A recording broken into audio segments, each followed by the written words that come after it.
podcast or Star Wars commentaries around late March, and we can do some other things later on. There's pretty much like a good month gap before we hop onto the Jurassic train. Yeah. I hope everything doesn't get delayed. Pain. Thanks, Captain Optimism. Sorry. Okay, restart. Fresh vibes. Everything gets delayed. Little did you know, Carson, we've been live 30 seconds. Oh, I saw it. I didn't think Evan saw it. Yeah, I saw it. He didn't care. That's fine. Why? Episode 62 of my cup of tea. We did 2 Hyperspace back to back. It's starting to dilute my brain. But we're back. Punch it. Woo. It's so funny, like we back up like so much story on Hyperspace that when we did like 2 in a row, you're like, it's not much this week. And then now we're back to tea, and we got 2 episodes, we got a movie, we got a trailer. So a lot to break down. Evan's here. Yeah, there was a ton of stuff. We haven't had our last episode since our 3.5 hour. Haven't had it since last year. Really, yeah, last year. But our 3.5 hour, 3 hours and a half, whatever. Mm-hmm. Spider-Man No Way Home review. And then we're back. And that one we just did Spider-Man No Way Home. We didn't do like the post-credit scene where they showed Doctor Strange, because that would have been like 3 hours and 45 minutes, which was a lot. And Carson was dying, so. It was also good we did wait, because like a day, maybe even only a day later, the trailer dropped. Exactly. So we still haven't talked about that trailer. We still haven't talked about The Matrix, which came out also the week after Spider-Man. And then Hawkeye came out the week before, or the week of Spider-Man as well. Yeah. So a lot of stuff to catch up on, and I can't wait to talk about it. Of course I am. I should have wore a Hawaiian shirt. We're finally discussing Hawkeye. Mr. Hawaiian. I don't know why there was like so much discourse on that for like for like sure 3 days. Nathan, you missed it. Everyone's like, accuracy. I saw it. I saw it. I decided not to pay attention. I mean, for one reason because of reacting, and the other I was just like, it can't be that bad, and it wasn't. I have my own thoughts of what I think's going down, but yeah, I think we're gonna be. Wow, I forgot the whole Fist controversy. I know. Just until now. I didn't see what's funny. Like, what's funny is I didn't know what the thing was about. I thought it was just because I thought people were pissed he was wearing a Hawaiian shirt or something. I was like, what the fuck? But now I know. So we'll talk about it. But yeah, this is wow. This is interesting, and I know it's What? I'm about to say, like, Fist died, so we gotta talk about it. Sure, Jan. I'm sure Feige's just like, yeah, man, I'm gonna drop Matt Murdock back in Spidey and be like, all right, cool, everyone's happy, and then let me bring Fisk back. Like, fucking gone. I watched it. Did I watch it that night? Yeah, I think I watched it at night. Okay. It was 3 a.m. and then one person in our group chat was like, "There's no way they did that, right?" And I'm like, "Did what?" Like, I honestly thought like it was like so obvious that like this guy is not dead. I thought nobody would react. They show a shot. They show a shot that he's gone. Well, what they do is like they pan the camera away and then you hear the gunshot. Which I mean, I know it was at point blank, but it's classic. Oh, like, I forgot about the gunshot. But they also in that same episode showed him get point blank hit by a speeding arrow and he knocked it off his torso. So I'm just like, this man's kind of superhuman. Yeah, people forget all the stuff he survived in Daredevil too. Like, he survived some weird shit in Daredevil. Like, Matt Murdock was literally, if he was anybody else besides Fist, would be like pummeled like a pack of meat or something. Like, I don't know. Yeah. Like, Fist got. Remember in the jail cell in season 3 where he just breaks from the handcuffs? I'm like, what is happening? Like, he just breaks from the handcuffs and just ungodly strong. Slams Matt on the floor. He's like, what is happening? Like, it's really ridiculous. I always think of that funny line from the 90s Spider-Man show where he's like, I'm only 3% body fat. That meme is hilarious. I'm only 3% body fat. Oh, man. Oh, I hope he has a base in the Chrysler. In the MCU. But Okay, so yeah, we can start with episode 5. So we never talked about episode 5 either, which was a while back for you guys at this point. But yeah, this is like what, October? No, I'm kidding. Don't do that to me. Here, okay, so I'll just recap. Was there a show going? Was there a show going? October? Was What If around October? Was it? Nah. Maybe August. Maybe August, definitely. October, maybe. We never. Yeah. Anywho, I think it was October actually because it was 12 episodes in October. Yeah. August, September, October. Boom, solved it.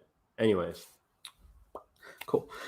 So yeah, we actually kick off with no recap yet. It's Yelena running missions with another Black Widow to help free other Black Widows, and it was intriguing watching this because I was like, this feels like I'm watching a Black Widow sequel. I'm into it because it's Florence Pugh.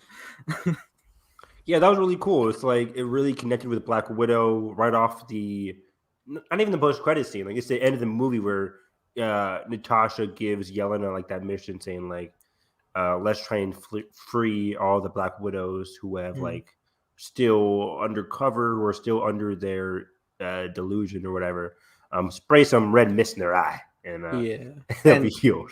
And it was an interesting case with this one because this Black Widow was not under a trance. She just chose to keep doing what she's good at for benefit. Yeah, I'm just going to kill people for money. Yeah, that's called being a bounty hunter. I don't think like the legal bounty hunters, like Dog the Bounty Hunter, fucking. Oh, yeah, definitely not. No. I remember being a kid, my mom told me, like, do you know there's real bounty hunters? I'm like, whoa, wait a second. What? Did they disintegrate? I'm like, Boba Fett, where? No. That's amazing. We all had that moment in public where we thought we could, like, read everybody, and we were out in public, like, I know that guy's life. That dude probably, like, murders people. Like, I think everyone's sketchy as hell. People reading the podcast. Bring out my tarot cards. But what were you saying? Yeah, that part was really fun. It was a great cold-ish open, and it was a cool reveal to say like, oh yeah, these are people this is that individual that doesn't really fall under the spell of the Black Widow program, but she's doing it just as a way of life, just doing what she's good at, and it's kind of a tease for what Yelena ends up doing as we see her working with Seinfeld. Julia Louis-Dreyfus. Yeah. Right. What's her name in the show? Val. Val. The shortest. Don't ask me. I can't even tell you which actress is with. Yeah. Oh, goddamn. God, we broke into a discourse between 2 actors and then it turned to 3 by my fault. And I was like, wait, because I misremembered the discourse. But anyway, this was interesting because it actually took place in 2018, which is actually before the end credit scene for Black Widow, but after the events of the movie itself. So at this point, it's Avengers Infinity War time. They even bring up Natasha's out saving the world. So it's pretty heartfelt, just knowing where things go. So then Yelena trips off to the bathroom, and we get a dust effect that is really cool because it's not just someone coming back. It's someone horrifying back instantaneously and terrifying. Then seeing the world around them evolve because it's 5 years later. But for them, it's instant. Yeah, that wallpaper. That wallpaper. That was really cool. But yeah, it was really interesting because we saw this in WandaVision where with Monica. Monica came back to life in a really cool slow effect in the hospital. And that was solely seeing her come back. We never saw her dust like at the beginning. Yeah, but it was really cool to see like this happened just like that. Just really quickly, but for everybody else, it was 5 years, so everything else changes. But that friend has to be like the best friend ever because she's like, "Hey, how's it going? Yeah, I know you want some dinner, you want some food. This is what's been going on." I'm like, "Oh my god!" Get you back on your feet. Like really caring. I think she went through some development because like she has kids now and stuff. So yeah, she has kids. She really got that normal life. Hey man, the blip was a hard time. But the other friend of Natasha, I think she said like your other friend ended up doing like the bounty hunter thing as well. I wonder if she's like, because there's a Black Widow that fights in the in one of the cages in Shang-Chi. I wonder if that was the same actor. That would be kind of cool. Oh, yeah, that would be kind of cool. But yeah, it's interesting perspective, and it's a lot hitting her at once. And yeah, at this point, and it's deeply tragic because this is really cool. I'm glad they included this because going into episode 5 and episode 6, the main 3 arcs of the show end up being Yelena, Kate, and Echo. Yeah. And Yelena's whole arc is about coming to terms with what happened to Natasha. So we have to have that anchor of like why she's so upset. And we see that in the flashback where she didn't get a chance to reunite with Natasha for so long. She was doing her own thing. Natasha was doing her own thing with the Avengers. But from a distance, Yelena was very much resonating with what Yelena was doing with the Avengers. She still idolized, or she still idolized Natasha. And she missed her, and she didn't get a chance to talk to her. But then the blip happened. She comes back, and all of a sudden, your sister's dead. And it's like, oh my God, it's super tragic. I can't imagine what that must feel like. So that was a very cool moment. I did not expect this of this show too. Like because I mean, it switches point of view completely. Like I never expected this show to do that. So I like when shows do this. Yeah, I keep shitting on Mando, but I like a lot of perspective changes in my TV shows. I just say that I like when things change perspective, so we get more perspectives on stuff. Absolutely. It was really fascinating to see this jumping back in after building up to the fight. That then takes off. So then we go back, and we know from the last episode, Clint decided to cut off things with Kate because a Black Widow assassin's been hired, and things are getting way too real. Yes. I was gonna say, I just remember now what I liked about episode 5 is all 3 of the main characters in Hawkeye, Kate, and somebody else. It might just be Hawkeye and Kate. No, Hawkeye, Kate, and Echo. Right. They, after the rooftop fight scene from episode 4, they all went their separate ways. Kate goes to the person that she trusts the most in her mom. Echo heals up with the person that she trusts the most in Kazi. And then Hawkeye goes to the person he didn't really trust the most, but he had a connection with now in Grills. Grills ends up being like the solid good guy, but that's great. For Kate and Echo, Kate and Echo, what's tragic about it is that we see in episode 6, these are 2 individuals who start to lose their trust, or Kate and Echo start to lose their trust in these 2 individuals who they've come to deal with. So Kate's getting bandaged up by her mom, and it's a moment of vulnerability with her mom, which I really like. I like those kind of scenes. But then as we learn later, it's like, wait a second, this person isn't who I think she is. She's working with the Kingpin. And then for Echo and Kazi, Echo has known Kazi for so long. They've been in the same group with her uncle, the Italian mafia, whatever they call it, Traction Mafia. And by the end of this episode 5, she realizes, wait, Kazi might not be trustworthy. He might be in on what happened to my uncle in the past. I just like that dichotomy where it's like, okay, the people we've come to be with for so long end up being the people that might betray us later on, which is sad. And it comes with a great like another similar parallel. Just going with Clint and with Yelena, because they both approach. So Yelena approaches Kate, and they have a back and forth discussion about different things going on with them, and that was a really interesting discussion because you're watching and you understand where they're coming from on both sides, and you as a viewer, you want to fill in the gaps for them so bad, because like there's gonna be a lot of like unneeded tension, but it's good drama. Yeah, it was fantastic. This is one of the best scenes, not only in Hawkeye, but I think in the MCU television for 2021. I just adored this scene between Kate and Yelena. It's a simple scene, but it's just 2 characters who we've come attached to, just bantering back and forth, and it was amazing. These 2, just like their chemistry is contagious. Like I loved it so much. And it's Kate being vulnerable. She just got done talking with her mom. She comes back home, and Yelena is just like easing down the tension by being so nonchalant yet badass, because she could, as she said, like, I could have killed you when you walked through the door. Which was very funny. She's like, no, you couldn't. Like, yeah. What's macaroni? Yeah, what's macaroni? What do you mean you only have 1 fork? I'm 1 person. Which is crazy to me. Even if you live by yourself, you don't have 1 fork. Have 1 fork. Right? Nathan, do you have 1 fork? I do not. I mean, I should be better with my dishes. So I keep washing the one fork to use. Calling me out, goddammit. But no, but yeah, this was great. They're back and forth. Like when they're playing off of each other, just like riffing. Man, this is the new Black Widow and Hawkeye, and I love it.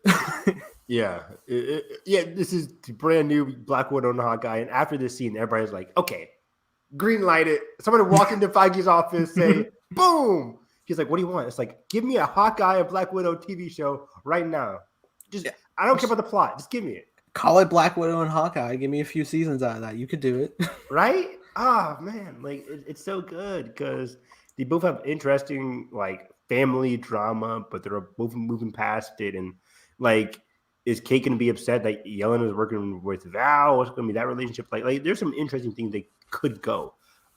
Kate's on her own now. Her mom's in prison. So it's like, what could Kate and Yelena do going forward? I mean, just so many possibilities. I would love it. And out of all the unannounced projects that Marvel's doing, this could easily be one of them. It's like, it's easy. Oh, no doubt. Yeah. Come on. And that was a really good scene. By the way, apparently Florence was actually eating that macaroni with barbecue sauce. I believe it. It was on her Instagram. I'm like, did she really? Maybe because actors do that fake eating stuff. And I'm like, okay. But then on Instagram, she's like, oh yeah, this is the macaroni and barbecue sauce. I'm like, that's foul, but okay. I took a notice once the scene was over. I was looking at a Kate's fork and it was covered in cheese. I was like, shit. But yeah, then there's another good confrontation with Clint in the Ronin outfit and Echo. Yes, which seems to confirm that Hawkeye was the one that ended up killing the uncle of Echo. Because, I thought that was known, right? I mean, yeah, but at the same time, I'm like, maybe it was. I thought it was maybe Swordmaster Jack Duquesne, the stepfather. How is this the one time they have you convinced in a new direction that it doesn't go down, and then I wasn't when I'm fooled 99% of the time. Because when they talked about it, I'm like, what dang, like Hawkeye, what's the point of killing some old guy? But okay, you do you. But I guess it makes sense. Like Hawkeye, the show really said like he went through some dark stuff, so I believe it makes sense now. But yeah, we get the Hawkeye or Ronin and Echo scene. Oh, but before that, Clint goes to the memorial of the 2012 Avengers moment where they do the circle.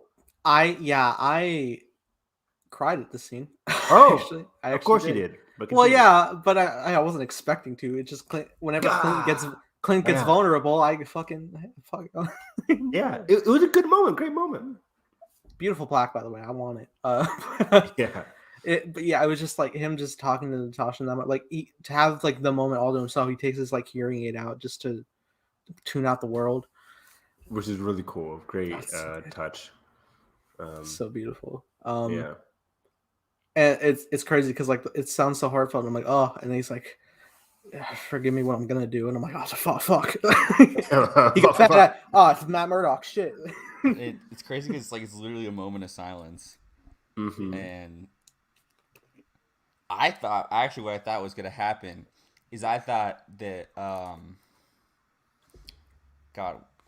I thought Florence Pugh was gonna be off screen watching him, and like starting to realize that the not all is as seemed. Wizards of Waverly Place. So yeah, I was like, oh, is she gonna be there? But then like he's not gonna like hear her or see her, and then she'll go off, and then so I thought that was cool that it was just kind of a moment to himself, and then of course in episode 6 we get their big confrontation. So and it's a lot of interesting setup. Also, when there is a regrouping back with Clint and Kate, because Kate actually is the one to knock Ronin's sword out of Echo's hand to save Clint once again. And she, takes off, or at least the two of them do. And it's so good whenever they just like keep finding their way back to each other. And they do regroup back at what's the guy's place? Grills. Grills, yep. feeding pizza to Lucky and everybody. Exactly. Oh, real quick, I like that little quick scene between, or it was just Kate, where she's leaving him all those voicemails. Yeah, that was so hilarious. you think I like this, Clint? I sound like a crazy person on the phone. I could watch that for days. It was just very funny. They're probably just like in the script, like just act crazy and leave voicemails. Like also before that, it really did feel like a pretty heartfelt moment with Kate and her mom when she's getting patched up, and she's just sitting in Kate's old room with the Hawkeye posters up and everything. Yeah, and she's like at her lowest, and like her mom just asked like, "Does he think you're a superhero?" And she's like, "No, neither do I." I'm like, "Oh no, don't do that." Ouch. Like, you just wait. You're Young Avengers. Anyone can wear the mask. Young Avengers. But yeah, this was a good scene for Eleanor because as I'm watching this, I'm like, okay, I'm pretty sure she's evil, but what is her relationship with Kate? Like, how is what's that going to be? Like the impetus for all this? Like, we know she wants to kill Clint, but Kate is obviously working with Clint, and if you love Kate so much, why are you continuing to go down this road? Honestly, this whole hero villain dynamic between Kate and Eleanor, I felt a lot similar to Peter and the Vulture in Homecoming, because they're ultimately just doing the villainous stuff for like the benefit of their family, but they're also not above hiring people to kill people. That's a great point. That's a great comparison because as Vulture was saying, like, I'm doing this for my family, I'm doing this for my family. And he can say that as much as he wants, but in the movie, it's it's Liz Allen who ends up having to leave her best friends in the school and go off somewhere else because of what her dad did. Like, she's getting the shit and the stick as well. So you're not really doing it for your family. And that ends up happening with Eleanor as well. It's like, you can do it for your family all you want, but you're putting your family in an awkward and dangerous position by going down that dark road. Yeah, and there's also a scene with Vulture where like he didn't know he was gonna end up disintegrating this dude, but when he does, he's barely phased. Not at all. Yeah, he was like, oh. And they kind of write it off. This was the other song. They write it off. They're like, oh, it's what needs to be done. We have to do this. If we just, survive another day, my family will be okay, type of thing. But then they kind of lose themselves in the madness. It is interesting. Yes, it is interesting for Eleanor though, because I do feel like she genuinely didn't want to be a part of this life. I mean, I know she went to extreme means, but the fact that she built up so much like collateral against Fisk felt like she really was looking to get out. Exactly. Like Carson just said, most of these villains in these tropes, like, usually you get lost in the madness, which we kind of saw a little bit with Vulture. Like you said, like, he didn't really get phased when he killed somebody, and he was getting ready to kill Peter.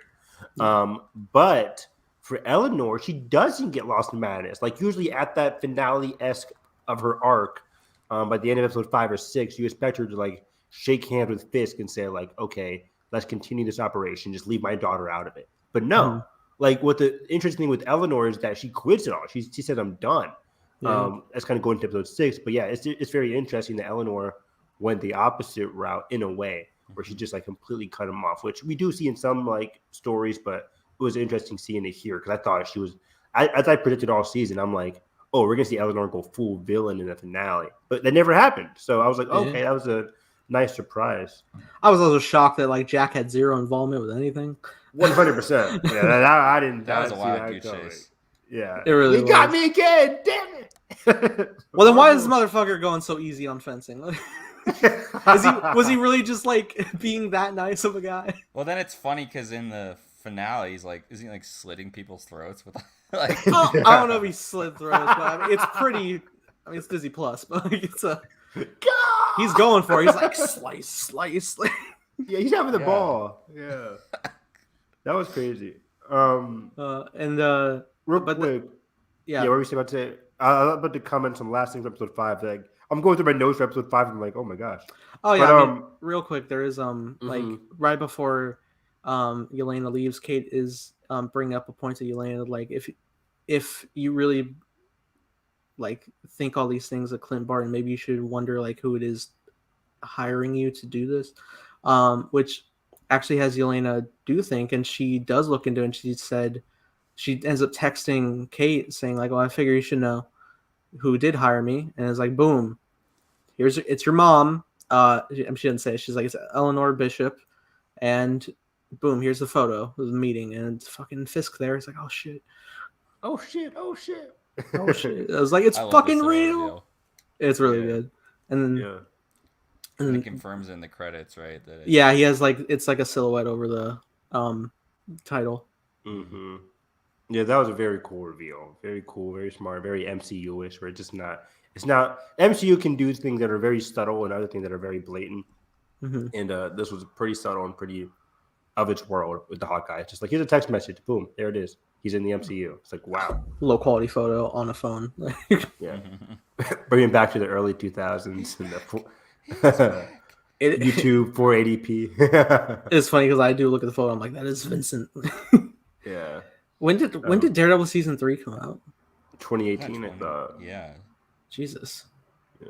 I think we had Jessica Jones season 2 and Daredevil season 3 in the same year. Wow. It's so funny because while I was because coming off of season 3 Daredevil, I'm sitting here and I'm watching this unfold, and I'm like, how is Fisk here? What happened? Where's Vanessa? Where is she? Where is she? What have you done? Went into a huge Jackman. Where is she? Where's my son? But anyway, Hugh Jackman, the best yeller in Hollywood. It really. Did we get a Mockingbird scene in episode 5? Because I have a note here that says, "How is Laura connected? Is it anything deep like Mockingbird, or is she just knowledgeable?" I think that's the end of the finale. Okay. Why do I have it in episode 5? Who's knowledgeable? Laura, his wife. Clint's wife. I think did he not call her in episode 5 or something, like saying like I'm gonna be late, honey? It may have been, I know, but it may have been he called her at the beginning of episode. It was in episode 5 because that was the confrontation as Ronin to and it's weird because the setup sounds like Clint's getting ready to kill Echo, but he just like does his best to like explain away like I will end you if you come for my family, but also no, we are the same. Because when we, enter like a blind rage, you're something along the lines of like you're subjected to, act blindly and exactly. I'm really butchering this. no, but you're right. Yeah, like if you go down to the dark path, then you make a lot of mistakes, and you end up hurting people along the way. Blah blah blah blah, and forced to do what you don't want to. Mm-hmm. And I like that Clint ends up defeating Echo here because just to go to show how strong Clint is, and we even see it in the finale too, where he faces off against Yelena. But yeah, in that scene, Echo going into it with her, she realized that Kazi might be a bit sus, and that goes into a little bit of my criticism from the finale. So I'll wait to go about that arc. But. Yeah, I think she blatantly asked him why weren't you were like my father's right hand man? Why weren't you there the night he was murdered? Because Ronin took out everybody there, and he's just like I didn't get the call. I don't know. Like I didn't get the memo. What is this? And she's like, nothing. He's like, you sure? It's like it's very tense on both sides. Yeah, so it seems like Kazi was in communication with. Because I think the sign language adds so well here for the tension. Yeah. I thought it was really well done how they played up that tension with just kind of her interaction. Yeah, because he's the only one that went so far as to learn sign language for her. So they have that connection. Something I always think about when there is a confrontation between two characters is I always imagine one character listens to how the other person talks to gauge if they're lying or anything, but she doesn't have that benefit at all. She could just see the mouthing of the words, but she can't hear his tone or anything. Good point. Yeah. Interesting. Let me see here. Episode 5. And then I think that's about episode 5. We got the Fisk reveal, and then boom, Credits roll. You're a mean one, Mr. Grinch. Starts playing, and I was like, banger, and I got fist back. 2 and 1. Grinch is a biblical banger. Three hearts grew 3 sizes. Might want to see your cardiac. I didn't get a chance to watch the Grinch this holiday season. Me either. Fucking commentary. We need to make up some time. Oh, you know what? I actually did watch like 20 minutes of it. Nice. The Ron Howard one on TV. Great movie. Yeah. I really love that Ron Howard movie. It's so good. It's so good. It's trippy as hell. In the year 2000, it came out. 2000. Was it 2000? Yeah. I think so. The year 2000. Wow. So it's like 21 years old. I didn't know. I thought it was like mid 2000s. Not 2000. Man. Okay. Yeah, that movie is trippy. I can't wait to commentary that. There's some weird sexual lady who's like in love with Grinch. Like, what are you doing? What's going on? Oh God. Oh, that's a fun one. They don't make it like this anymore. Not at all. No. Early 2000s that was a period, man. You got the craziest movies ever. Oh man. Cat in the Hat.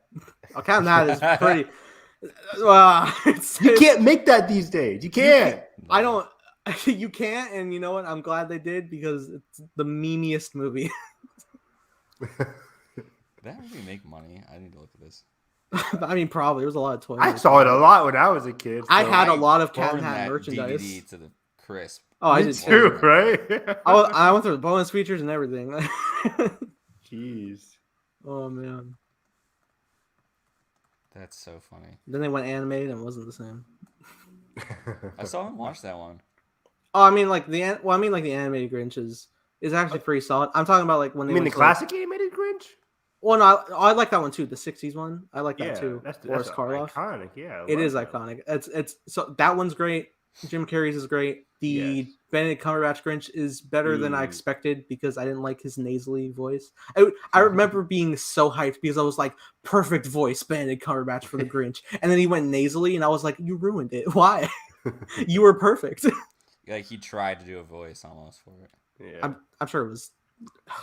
That's how Chris Pratt's gonna sound as Mario. He's gonna nasal it up.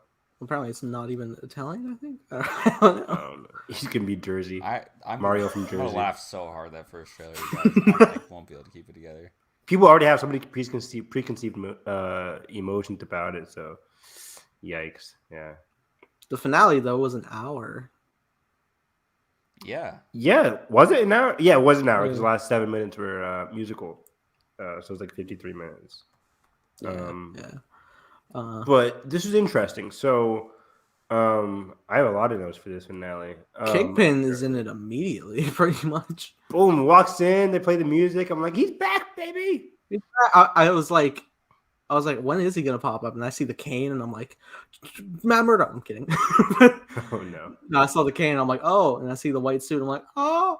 He's like, I'm a very good Kingpin. And the crowd goes crazy. What? Right. I'm a very good Kingpin. What really hooked me is like as soon as he like spoke, I was like a fucking glove, man. Like he's right back in it. Vincent's so good.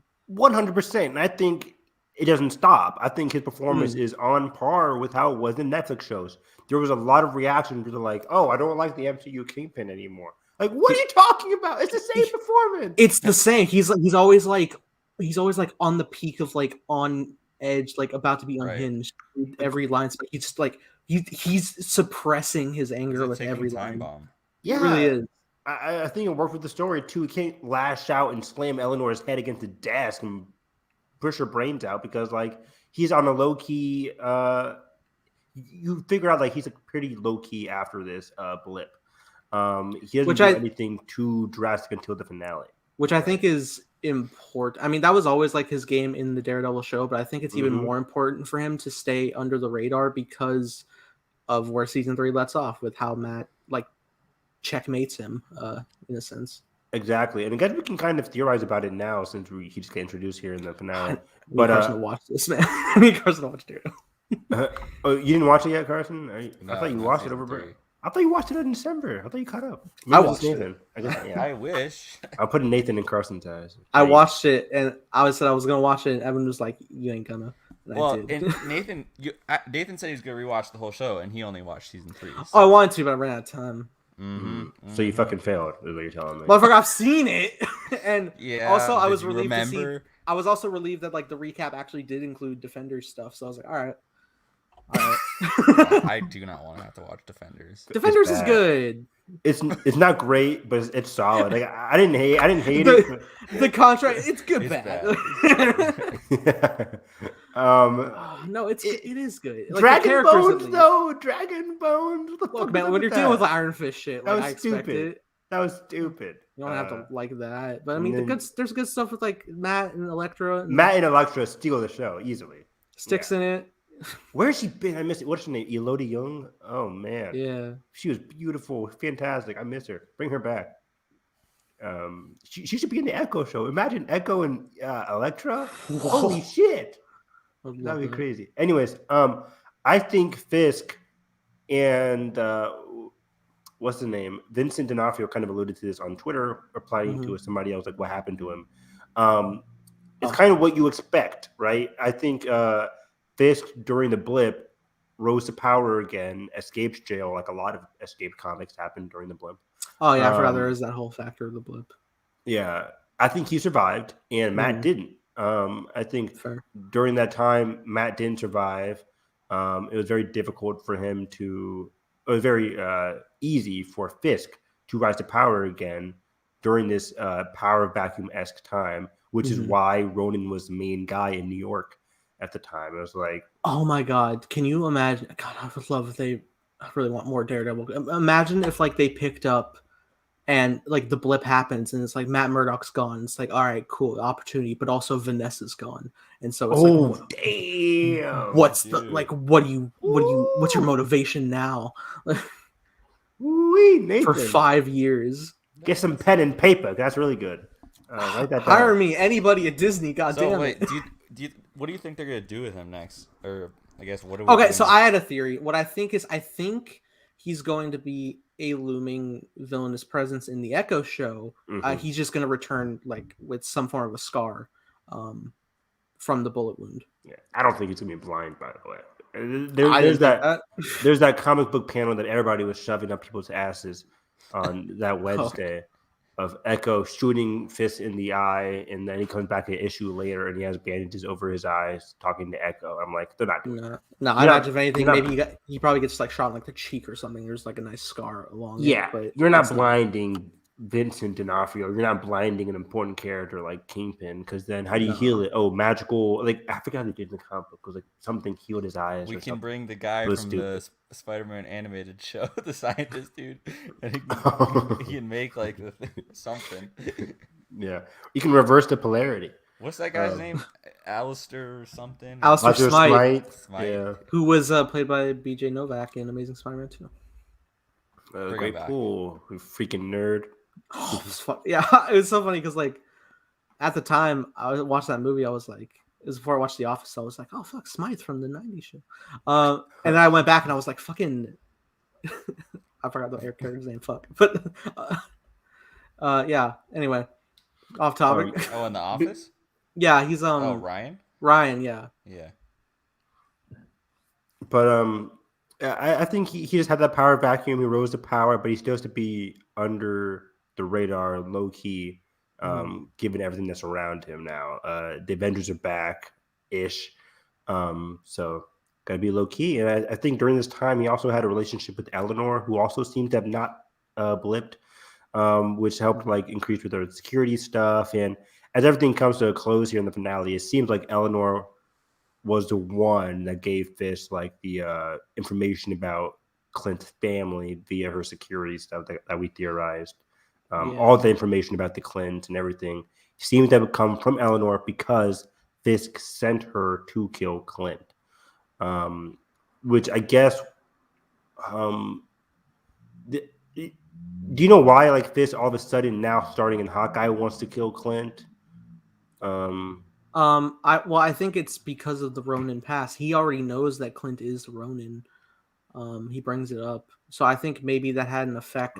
Gotcha. It's possible if we had the idea that like if he's working in the power vacuum during the blip years, we know Ronin's going after the bad crime syndicates, so he probably hit a lot of Kingpin's men. Mm-hmm. Also, I'm pretty sure Kingpin. Well, we know Kingpin is like a higher up of the tracksuits, which we see Clint took out some. Yeah. So. But it was also weird though, because obviously in the finale, Fist was the one that ordered that hit on like the tracksuits and in the past at least. With Ronin. Like he hired Ronin. Okay, yeah, it makes sense now. He hired Ronin to kill Echo's family and the tracksuits, but then to cover it up, he wants Clint. It's all about loose ends for Fist. He wants that loose end tied up. It's also interesting to see like what things are going to be moving forward in the larger MCU, because we know if Kingpin's at like the top of this section that we know of, Eleanor's below him, Val's below her, who is also not only like over Elena, but also John Walker in Falcon Winter Soldier. I was about to bring that up as we were talking about connection. Yeah. So it seems like Val and Fisk have a tight connection. Yeah. So yeah, I wonder, like, I don't know how this is all going to work, because I feel like all these moving parts from these shows, like, are they all going to kind of come back together in like their own show, or is it just going to kind of persist on, like you guys said? Do you think like the Fisk stuff is just going to kind of exist in the Echo show? And then, like, I think Haley Steinfeld will just go on. I don't know what on earth she shows up on next. Kelly and I were actually Ant-Man 3. What does she show up in next that's not the actual Young Avengers project? Like, I mean, I'm sure they could shoehorn something. I'm just like, people rumored Ant-Man 3, as we know right now. I think, right? Isn't that a rumor recently? I think so. I mean, there's a lot of people. There's a lot of people rumored for both Ant-Man 3 and Black Panther. Yeah. So there could be like a blend going on there. Also, just random thought I had of like if they do fulfill Dark Avengers, how cool of a thought that I never considered of having Bullseye as a part of that team. Man, that'd be really cool. His back is in bad shape as of the end of spoiler Daredevil season 3. Yeah, but he is in the operating table, so yeah, he'll be fine. Yeah. Yeah, so I think before we get Dark Avengers, I think we're definitely going to get Young Avengers. Though I think, Carson, going off your question, I think eventually it will tie together with Val being that evil-ish character that they'll have to face. Maybe. I don't know. Because I think Val's gearing up for her people like what's the guy from Winter Soldier, the bad cat, whatever. John Walker. I still don't John really Walker. Know, like, what is her goal? Like, I really don't know what she wants. Like, I don't know either. She's working with a government agent, apparently. Yeah, right? Like it's really which I mean I guess could be like really good pull for Kingpin. It's Power Broker. Yeah. It's interesting because like suddenly like what introducing Fisk has like it's not made it a whole lot more clearer with the overarching plan with Val and everybody, but it's definitely like expanded the possibilities of like what they can do. For sure, yeah. We could see Young Avengers go against Fisk, go against Val and Fisk. That'd be really cool. And I think Matt Murdock is also rumored to appear in the Echo show, which again, I think leads even more credency to Fisk reappearing in there. I'm not a huge backdoor pilot, but yeah, they rumored in Echo that they'll have Daredevil, Foggy, and Karen in the show in some way or another, and then have that spin off into Daredevil season 4. If it's organic, I wouldn't mind it. And I'm not a huge connections guy, but it works better in Marvel than in Star Wars. So we'll have to see. But yeah, it seems like as Val gears up her people with John Walker, we also see the Young Avengers are gearing up in a more subtle way. It's not like saying, hey, we'll work together in the future. But we're just seeing these characters in each show pop up. There was also this is a side thing, but like I remember episode 5 came out the week of No Way Home, and I caught a tiniest of connection. It was cool seeing like Rogers the Musical billboards in No Way Home. But also when Yelena's joking about like wanting to see the different sites in New York City, like go to like Rockefeller, see the tree and everything. She also brings up seeing the newly designed Statue of Liberty, which we don't see, but yeah, we see No Way Home. Yeah, that quickly breaks. Hey, yeah, for the better. I remember like I brought up that design to Evan in one of the podcasts. He's like, I don't like that. Did I? Wow. Yeah. Maybe I don't. I like to fight on it. I like to fight on it. Yeah, I never saw what it looked like. I mean, it sounds. We have the scaffolding around it still. Scaffolding around it, yeah. It sounds like really dumb, but also like really cool, I guess. But the fight on the shield was dope. Yeah, it was cool. But there's a lot of blood on it now. But go wipe it off. It'll rain. It'll rain. But yeah, the finale in general, though. Moving on from that initial fist thing. What else there to love? So it seems like Kate and Clint are back on the same page, and they plan on going against her mom and Fisk at that event that they'll have at night. It's a security event for Eleanor's people. Yeah, they build have a montage building up some trick arrows. Oh yes, yeah, I love that. Cool. Now, I once again saw the Pym arrow, and I was like, and then my brain was like, I don't know if this means anything, but the arrow was red, and that means shrinking. Are they gonna shrink something? Surely not. And then they do that later. Yeah, I know that. I was in my brain. I was like, which one? Which color is the shrinking, bro? When did they clarify colors? And was that Ant-Man 2 or 1? 1. The blue ones grow, the red ones shrink. Oh God, I wish I remember that. I did not remember that. When we commentary, nerd, motherfucker. What are our podcasts? I know. I'm kidding. Cut all the High Republic compilation talk. Hey. I read a book, motherfucker. I'm more academically inclined than you are. Sit down, motherfucker. Still on chapter 2. I got 7 chapters in. That's enough for a book report. Is it though? I actually, if you fucking botch one. I actually like the first Ant-Man. I just don't remember red and grow, blue, shrink, whatever it's called. Well, how often do we fucking rewatch? Yeah, sorry, Peyton, whatever your name, Reed. You got it. The fuck? Got it first try. Nice. Guys, listening to our podcast, Peyton Reed. But yeah, I love a fun like montage preparing for battle kind of sequence. And then she also looks at the Stark one and it's like, that's dangerous. Like, okay, I'll just put put that down as dangerous or something. Everything Stark related now is just like terrorizing technology. Stark is terrible. Out of his hands? Yeah, man. He knew how to handle it. That's why he shut down manufacturing. Yeah. Or presumably first movie he did down the main manufacturing. He still made stupid shit for himself. Yeah, he made Ultron. Motherfucker. There was a rumor going around recently that either the son of or daughter of Obadiah Stane will show up in Ironheart, and that's actually, I think someone, what's his name, like Zach Ezekiel Stane is actually a really popular villain. So yeah, that's cool. Was he in that Iron Man run? Not Matt Fraction's Iron Man run. Was he in that? Maybe. Have you read that one? I didn't know Matt. I don't know Matt Fraction's work outside of Hawkeye. Matt Fraction had a great Iron Man run. He was. I read his Iron Man run before I read the Hawkeye run. That's why I know Matt Fraction. I think look it up. I think Matt Fraction did Iron Man thing. Do what I told you to do. But motherfucker. Okay.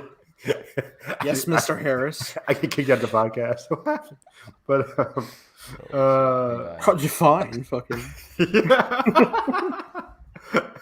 But what was I gonna say? But so the Stark thing is pretty dangerous. But what I was looking forward to in the finale, before the finale came on, I was like, I want a fun sequence where it's just throwing crazy arrows one after the other against like henchmen and all that stuff. And that's exactly what we got in the ice ring on Rockefeller Plaza. That was just really cool. But before that, he wrote Invincible Iron Man. Invincible Iron Man. Yes. That's the Iron Man comic book that I read.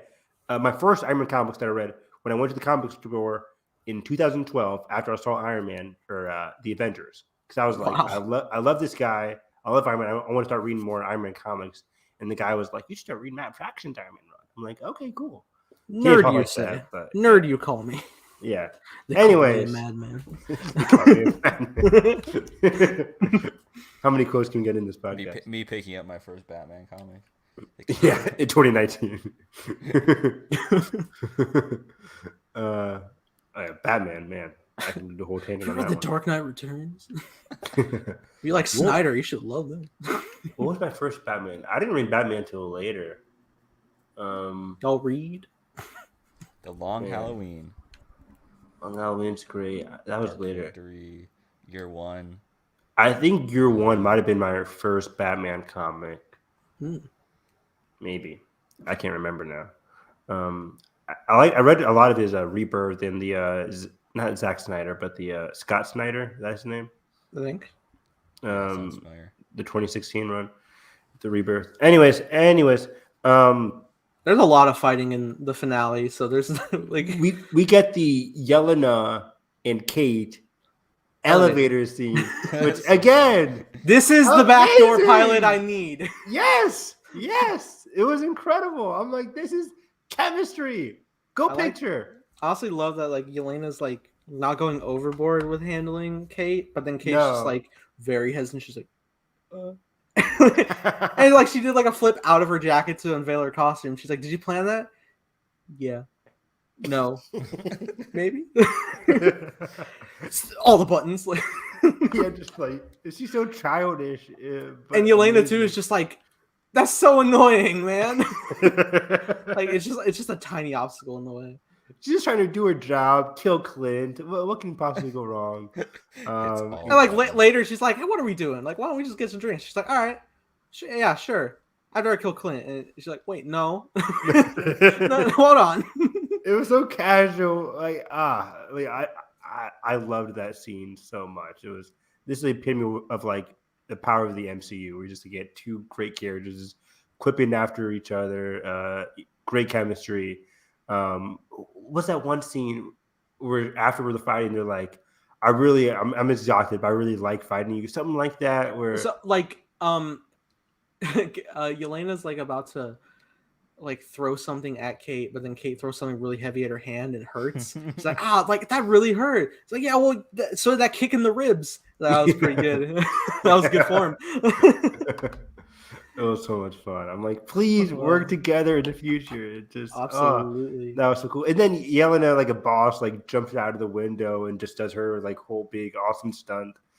Kate's like, well, fuck, I can't do that. Well, it was cool because like when Kate does like try to traverse it down, I was actually really impressed with like how real it looked. Like the reality of actually falling down that thing was.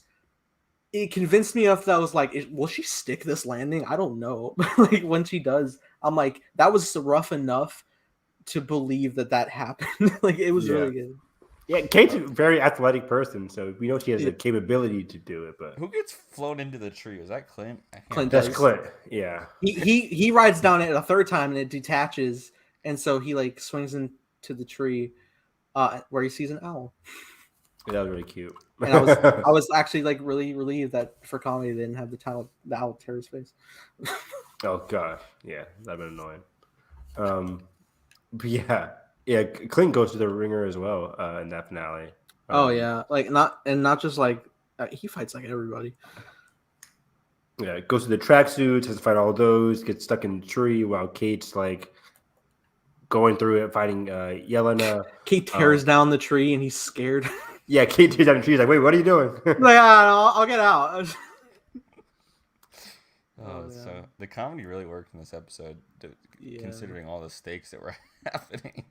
I also found it funny that like not only did they have the LARPers as like their backup around the place, but that like none of the civilians took them seriously until they put on suits, just to fit in with the whole like heroics of it all in this world. That was really good. Mm-hmm. Oh, speaking of suits, they got their comic accurate. Like we get to see it in action at least. Their comic book suits. Yeah, and Clint actually, by the very end, admires like there's so much like dexterity in this. Like,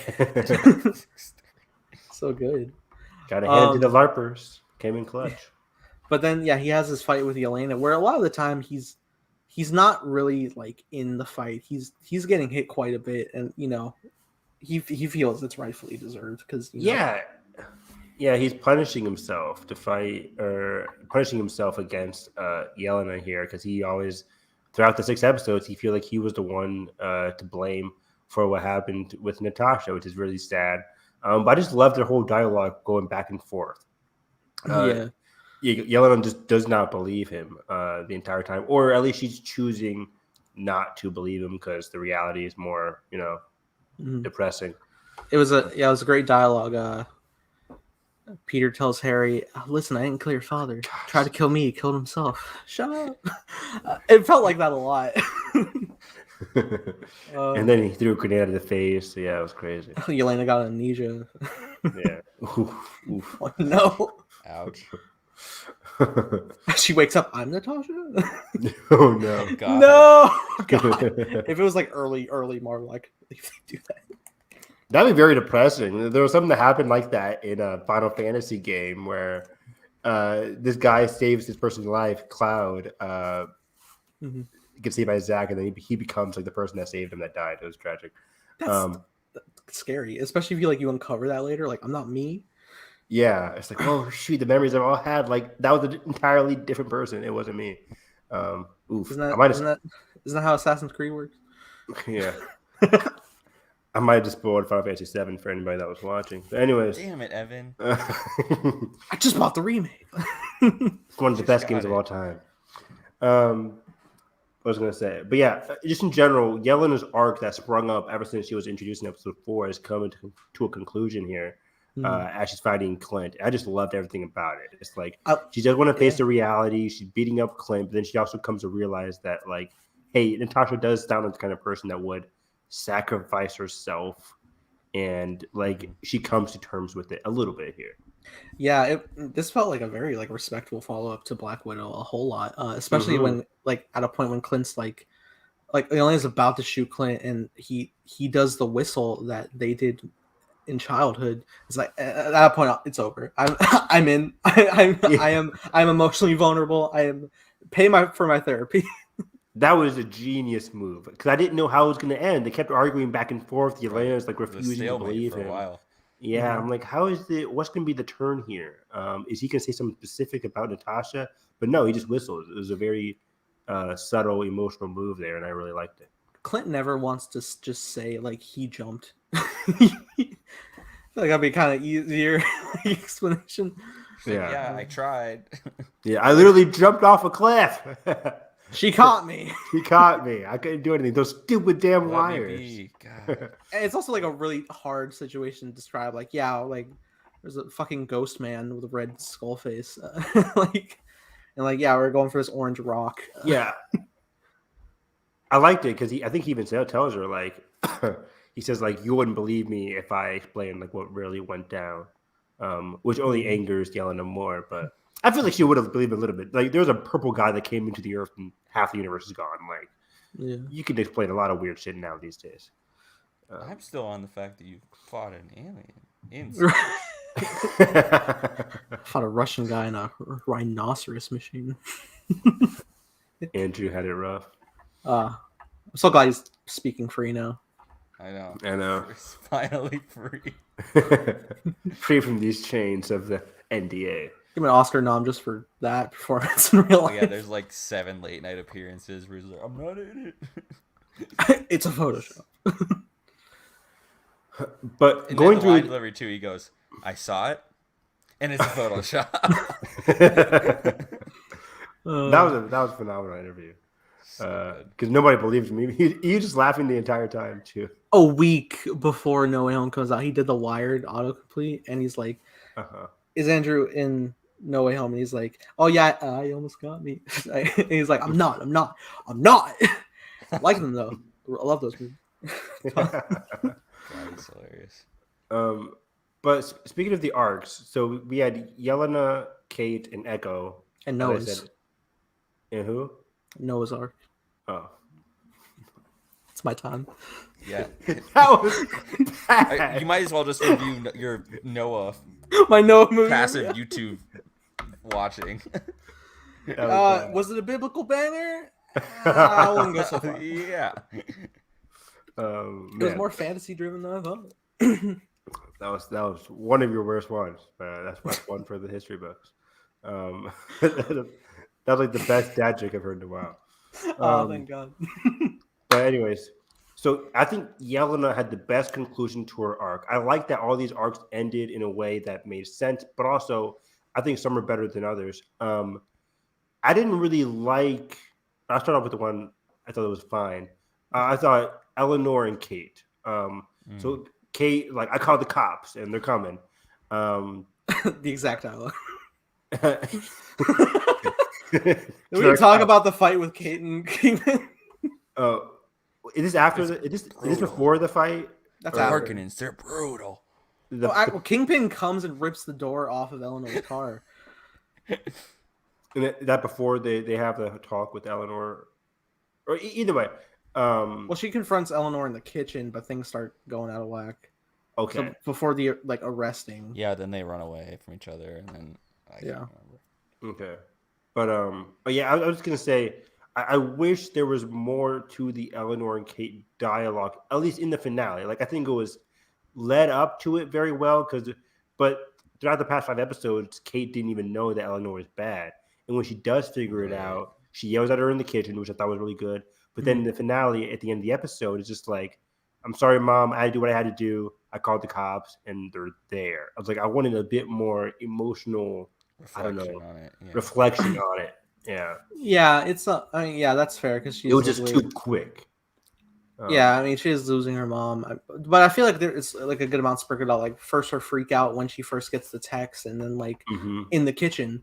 And I think she's probably quite exhausted now. she blew up Kingpin for a second.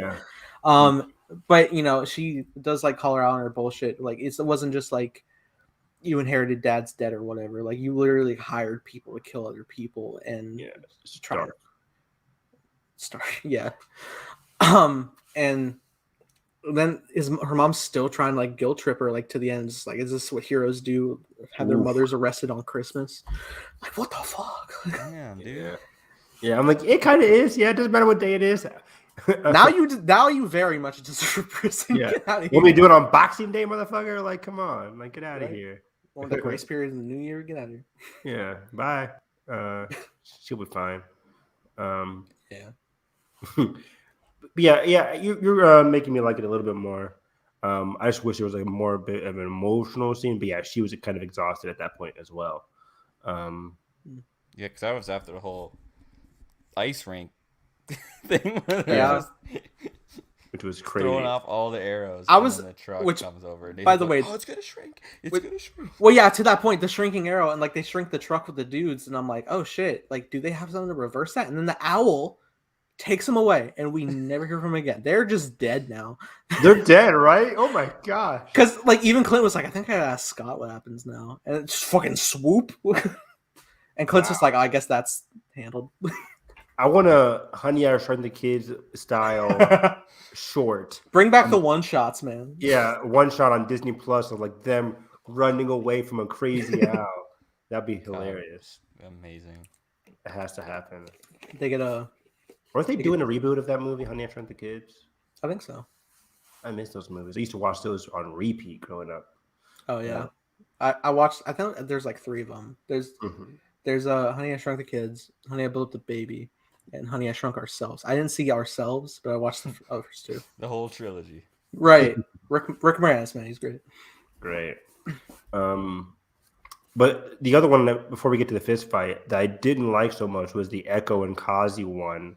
Because the whole time Echo got betrayed by Kazi, and we don't really get much from Kazi's end. It's just he kept denying it the entire time. And then I forget what he says now, but it's like, you wouldn't believe me, Echo, or something like that. But then they fight, and then he kind of gets stabbed, and then he dies. I'm like, what the heck just happened? Well, it's pretty unsatisfying. Let's see if I can revitalize this for Evan as well. Okay. Yeah, let's go. I am the positive force. Well, it is interesting because like when they are confronting each other, like first off with Echo, she's very or Maya. That's the first time we fucking use her name. Yeah, sorry. She's very like distressful, which rightfully so. Like she had so much trust with this person. I think they clearly had like an involved relationship. and she wants to just like walk away from all this because I think ultimately she's like the pin of the murder of her father is more so on Fisk than him. Yes.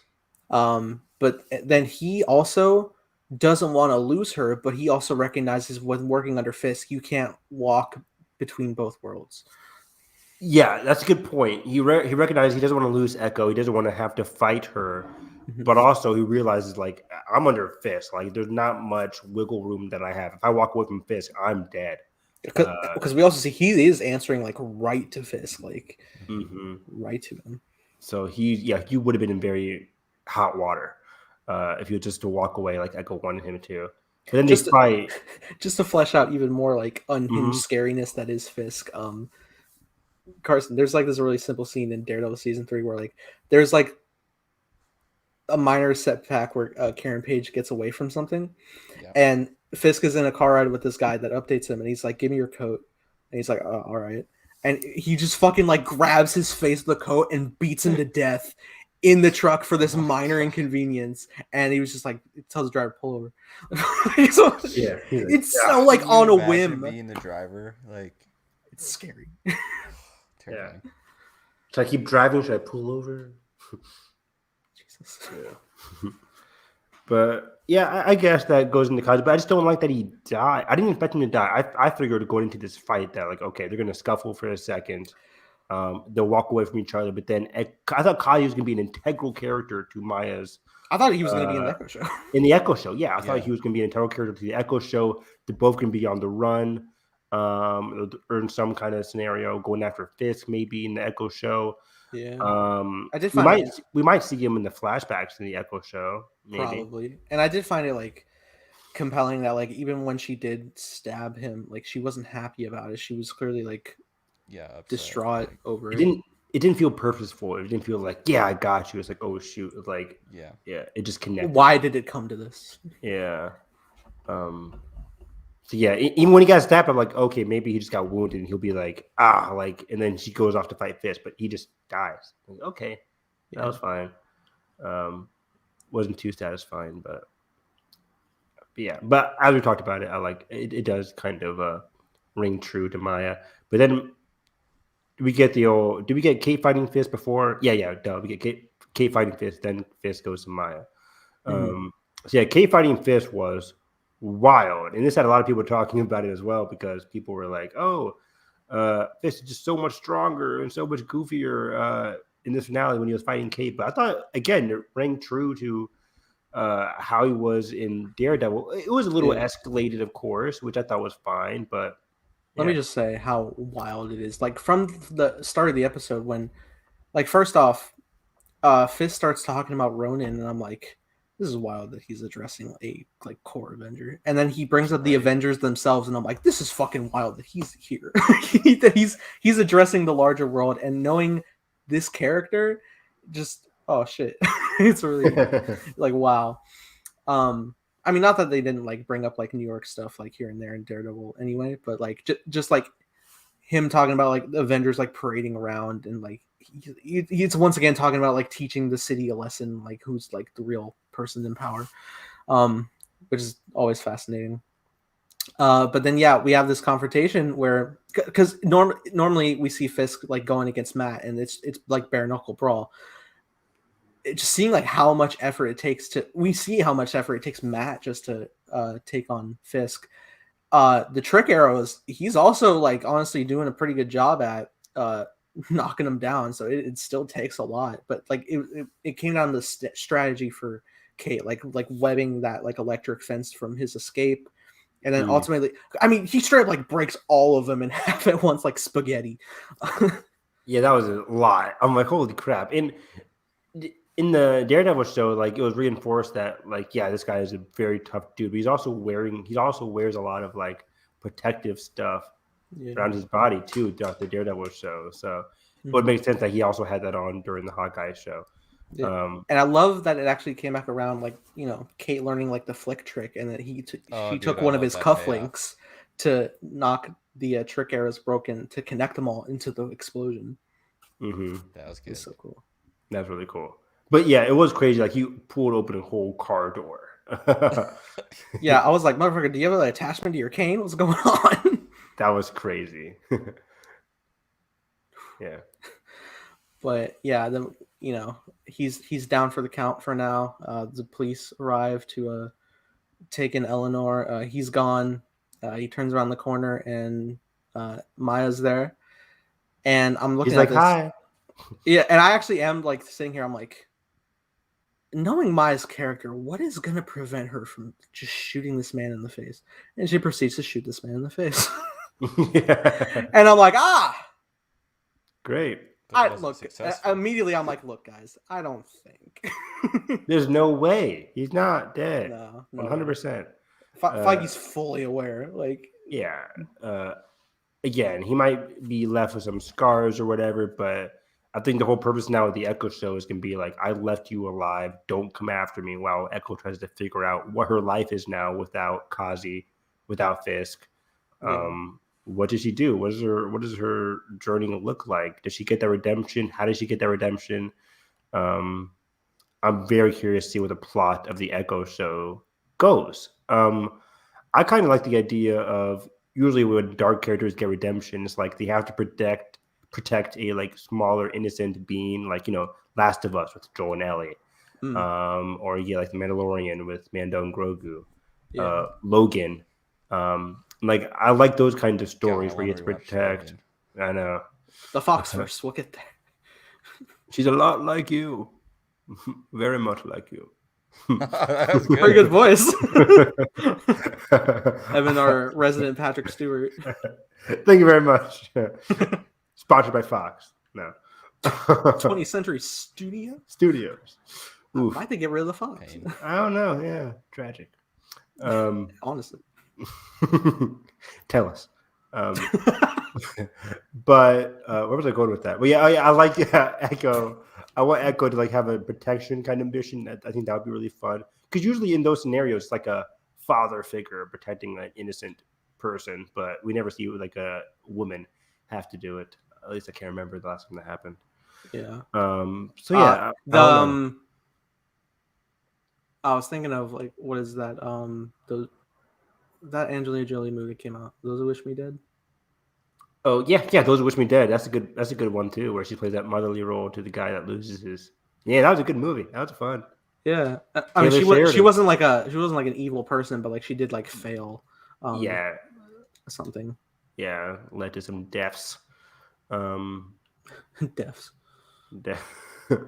But yeah, it got me a whole lot more excited for Echo the series. Like, she's on the run now, has to find her identity. That's gonna be really cool. I'm looking forward to it. Absolutely. When do we think that show is gonna come out? By the way, 2020. What were we gonna say? What? You say 2023? Yeah. Yeah, I think so. 2023. I think on the docs right now for 2023, even though we just hit 2022. Is Secret Invasion next year or this year? Well, we said end of next year potentially. Next year. Like a Boba Fett release date. I think the only Disney Plus shows right now are Moon Knight and She-Hulk. And Miss Marvel. And then what do we have? We have Multiverse of Madness, Thor: Love and Thunder, Wakanda Forever, and that's it. That's it? Yeah, because the Marvels got pushed to early 2023. February, yeah. February. Right. So yeah, I think Secret Invasion next year, along with Armor Wars, where we can see our girl Power Broker back. You're never gonna let it go. Not at all. Terrible character. Oh boy. Terrible character for this character, I like. Because they massacred my girl. It grew to be terrible just throughout the show. Like, why are you so mad? Why are you like unable to go back to the U.S.? Like, it made no sense. Her backstory just didn't make sense. She's a criminal now. She's a criminal. I think it only happened because the writers were like, it did. Right? Like, it only made sense because they're telling us it's supposed to make sense, but it doesn't make sense. It was just weird. It's like, oh, you helped Cap out. Now you're under arrest. You know who else helped Cap out? All of Team Cap. Right? So she was a ride or die. She helped take down S.H.I.E.L.D. It made no sense. Anyways, now she's mad. Anyways, Hawkeye, that's it. I had a blast with this show. I think finale it's one of the most tonally consistent finales that we've had with these shows. Yeah, all the speaking of finale shows now. Yeah. Who came home for Christmas? Oh, because Kate had nobody left. What did we say, guys? What did we say? Episode 1 or 2, right? We were like, yeah. In my brain, I was like, Kate and Lucky, you're totally going, and the car ride's going, and I'm like, Yelena? Me too. Didn't quite happen. No. I brought some mac and cheese. No. Next year, Thanksgiving. Yeah, we got to give it some time. For sure. I paused it. I told my brother, I'm like, okay, so our guys in the podcast, we had a theory that Kate and Lucky are going on. He's like, "You serious?" I'm like, "Yeah, it has to happen." God damn it! Yelena too, but yeah. Imagine they greenlight a Black Widow and Hawkeye series with Kate and Yelena, and both Lucky and Yelena's dog Fanny meet up. It's too perfect. This would be epic crossover moments. We need it to happen. Perfect. But yeah, I think in general, I liked Hawkeye a lot more than most people seem to have on the internet. I might go Loki. Man, Loki. It's between Loki or Hawkeye and WandaVision. I might go. I did rank it in my. You did. I might go Loki, Hawkeye, WandaVision, and then Falcon and Winter Soldier. But I might rate Hawkeye and WandaVision the same grade, like an 8.5 out of 10. 8.5 out of 10. Loki's like a 9.5 for me. I have WandaVision, Falcon Winter Soldier, Hawkeye, Loki. Wow. Dang, which was dude. Interesting. It was quite a tough ranking because I was like, Hawkeye feels like one of the best. And I was looking at my rankings and I was like, I have WandaVision over Falcon. And I was like, Elizabeth Olsen's really good at selling grief. Yeah, those were the moments I loved on WandaVision. Yeah. I also just think you're like the biggest Wanda fan too. I am the biggest Wanda fan, non-toxically. Yeah. Not with the Wanda Avi, of course. Tweeting like one a year Twitter tweets. Oh, the Wanda stands. The Wanda stands on Twitter. Pretty crazy. Oh. But I was like non-toxically. What are you talking about? I don't go near. I got a comment. What is this discourse? I got a comment on my Multiverse of Madness audience trailer reaction, and the comment said, "Why didn't people applaud and scream louder for Wanda?" And I was like, "What are you doing?" That's weird. Like they still fucking applauded quite well. Anyway, to this, and I said like how much I was like moved by Falcon Winter Soldier, but also at the same time, I really like just like the quiet, settling moments of that Hawkeye offers. I think the only reason I had Falcon a bit more is just because the subject matter that they really like dive deep into is just so like emotionally profound to me. Yeah, definitely. They have some good moments. Wasn't so messy, but okay. Yeah, I think Falcon and Winter Soldier was the pacing was all over the place for that show. Yeah, I understand that in regards to the flag smashers, but everything else worked for me a lot. I think the pacing didn't work. The enemies didn't work for me. But I like that you said that the social commentary in that show was really strong. Well, and powerful. especially the character, the statue at the end. Tragic backstory for him. Yeah, loved his interactions with the whole show. Good. But also, it's funny how I think Hawkeye and Falcon and Winter Soldier were built on these two characters having a great chemistry. Come watch the show, and I think Clint and Kate had a better chemistry, at least for me, than Falcon and Winter Soldier, which might be crazy to say, but I liked Kate and Clint more so. They were really good together. Well, it's interesting because, we've had Sam and Bucky for like a few films. True. Yeah. And they have a very specific like competing best friend relationship, and they had to break down a lot of barriers to get to the actual emotional pairing by the end of the show. Where it's different because with Clint and Kate, Clint is literally Kate's hero that inspired her from youth. So like watching that story is like really personable to grow into. And then it's more relatable. Yeah, and also like Clint becoming more emotionally vulnerable to let Kate in, because beyond his family he would not. And I go back to my favorite scene in the series, Hawkeye series, where he's on the phone with his son and Kate's like telling him what he's saying. That's still the best. That's the best scene in the series. It was so good. All right, motherfucker, I'm moving it up. He's like, tell him like, or your son's asking you when you're gonna be back. He's like, I'm gonna be back a little bit late, boy. And it's like, oh. And you see Kate like slowly start to realize like this guy is human. He's not just my idol, but he's human. He's not just Arrow. He's not just the arrow above my bed. All right, I moved up Hawkeye. It's right below WandaVision now. Yeah.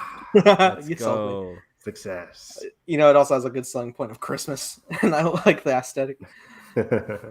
WandaVision just had that weird guy in the villain role. The Shield guy. What was his name? Sword guy. Awful character. Yeah, no, he's not great. But again, I wasn't mostly watching for the real antagonist is Agatha, and Catherine Hahn is great, and Catherine Hahn was amazing. I'd probably go. What would I go? I'd go Loki at number 1 easily. Right, Nathan? I love Loki a lot. God damn it, it's not enough. It's not enough. It's number 16 out of 32. How dare you? And then my lowest MCU movie is a 3-star. Leave me alone. I think I'd put Hawkeye at number 2. Okay. I put WandaVision at 3, and I'd put Falcon Winter Soldier at 4. Wow. Just like me. Yeah.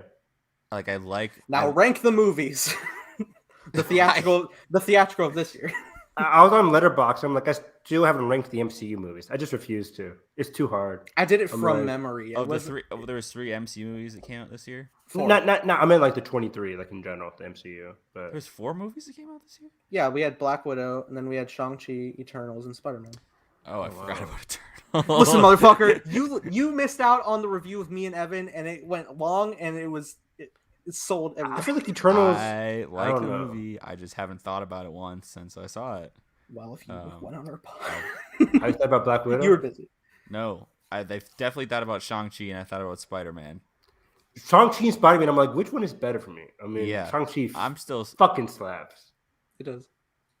But Eternals is a biblical. But then I saw No Way Home again the other day, and I was like, dang, it really reaffirmed that I do like this movie. I wasn't just adrenaline hype. See, when I left it, I was worried. I was like, people are going to talk about criticism in chat. And then everybody in chat was just like, wow. And I was like, really? I think Shang-Chi is more... The ending of Spider-Man is just so good. Yeah. That's why it's my number 1. Like, any little criticisms I have, I'm just like, I don't even care at this point. The ending Giacchino, that might have been like some of his best... best work in that final track. Like up there with like his Doctor Strange theme and the Star Trek theme. Fucking that one. Yeah, do that again, whatever that is. I think the track is called Peter Parker picked up precariously. Oh my! Is it really like a alliteration track? Yeah. That's funny. Yeah, precariously perilous or perilous profession or something. What the hell? It's so fucking like of all the most beautiful track, and you give it the most tongue twister name. The poor guy like typing it on the vinyl or like the CD back that still release those. He's like, I'm copy pasting all my work. Will not do this. Man, that's hard. But let's see. Would you rank any of the shows over your top 2 favorite Marvel movies this year? Let's just say that. Dang. Well, I do have it in my full letterbox of everything. I have so top three for me: Loki, Shang-Chi, and Spider-Man, easily. Okay. So between that, well, yeah, I'll say I don't know how to rank that one. Since I have them, I'll say the rankings of what came out this year. So at the bottom, which I still liked, was Black Widow. Then I have Loki. Then Falcon Winter Soldier, then Hawkeye, then WandaVision, then Shang-Chi, then Eternals, then Spider-Man. Eternals over... Listen, goddamn, it's a biblical banger. No, it's... I talked to you for 2.5 hours about that. Well, okay, we're also talking, like, with it spread out in the MCU, like, Loki's at, like, 16 out of, like, existing movies. The whole MCU, though. The movies are impossible to rank. Well, I mean, Eternals is my number 7. Like I don't know how to rank like Infinity War in Endgame. I still don't know how to rank. Right, like I hold them as one. I do like Endgame so do you a bit put them more right next to each other. Yeah, I do. They're also my 2 and 3. Because for me, like those movies are so special. Like I'll never forget my reaction to those movies. But at the same time, I love those movies like Black Panther and Shang-Chi. Yeah. Like Black Panther and Shang-Chi for me spoke to me. I'm like, I love how diverse and incredibly like unique those movies are. People try to say Shang-Chi's not unique. It is. I loved how unique Shang-Chi is. Absolutely. Shang-Chi is my number 11. And man. Do I put those above Endgame and Infinity War though? Like it's hard to rank those movies because they're like event movies, but they're not the most like character-driven. Well, and it's hard because you have the whole newness factor of like you don't know how it's going to settle in. Like you don't know like if you're going to pick up the Blu-ray and watch it again and be like, wow, like I've seen Shang-Chi like 4 times now. Yeah, and it's just 2021. Well, at this rate, it all rounds up to Disney Plus, which we ain't canceling anytime soon. So maybe we can get a free trial for Kelly though. Heyo. Can we just use your login when you're watching Paramount Big Brother? Wait, actually gave her my login. I was actually reading this story. Listen, man, I share the voodoo. So have you guys heard of the show Yellowstone with? Yeah, my mom loves it. Kevin Costner. Apparently, so it's a CBS show, right? Yeah, dude, you're telling me I know all this? Yeah. Before it blew up, the streaming rights got sold off because CBS and Paramount, they weren't really knowing what they were doing yet. And they sold it off, and then it became the biggest hit. And so they're giving their biggest hit to Peacock, streaming rights. Because my mom loves Yellowstone the show. on Peacock, and people like legit signed up to Peacock just to watch Yellowstone. They're on season 4 right now. I'm like, Mom, I need to catch up. I love this. Like, I love Taylor Sheridan. He's like, who's Taylor Sheridan? Anyways, I'm like, I want to watch this. I got Paramount Plus. I'm like, okay, I can't find it on the catalog. I mean, I already had it for Survivor, but I'm like, okay, I can't find it. And then I look online. It was like, here's a story of the confusing rights between Yellowstone. I'm like, what the heck? It's on Peacock, and I got the Peacock for the Olympics. So like, I saw a little bit of season 1 when the Olympics were airing. They already happened. I missed it. It already happened. That was in 2021. Oh Lord! So I watched the Olympics while I was watching parts of Yellowstone, but then when I canceled Peacock for the Olympics, I was like, oh shit, now I can't watch Yellowstone. But it's on the Paramount Network, and when I was at home for which is even more funny because it airs on Paramount Network, and then it's not. It's stupid. It's weird. So hopefully that changes sooner than later. But yeah, I'll really want to watch. And apparently they've tried to buy it out, but obviously NBC is like no. Like why? Apparently there's like legit like spikes of subscriptions when the new seasons come out. Wow.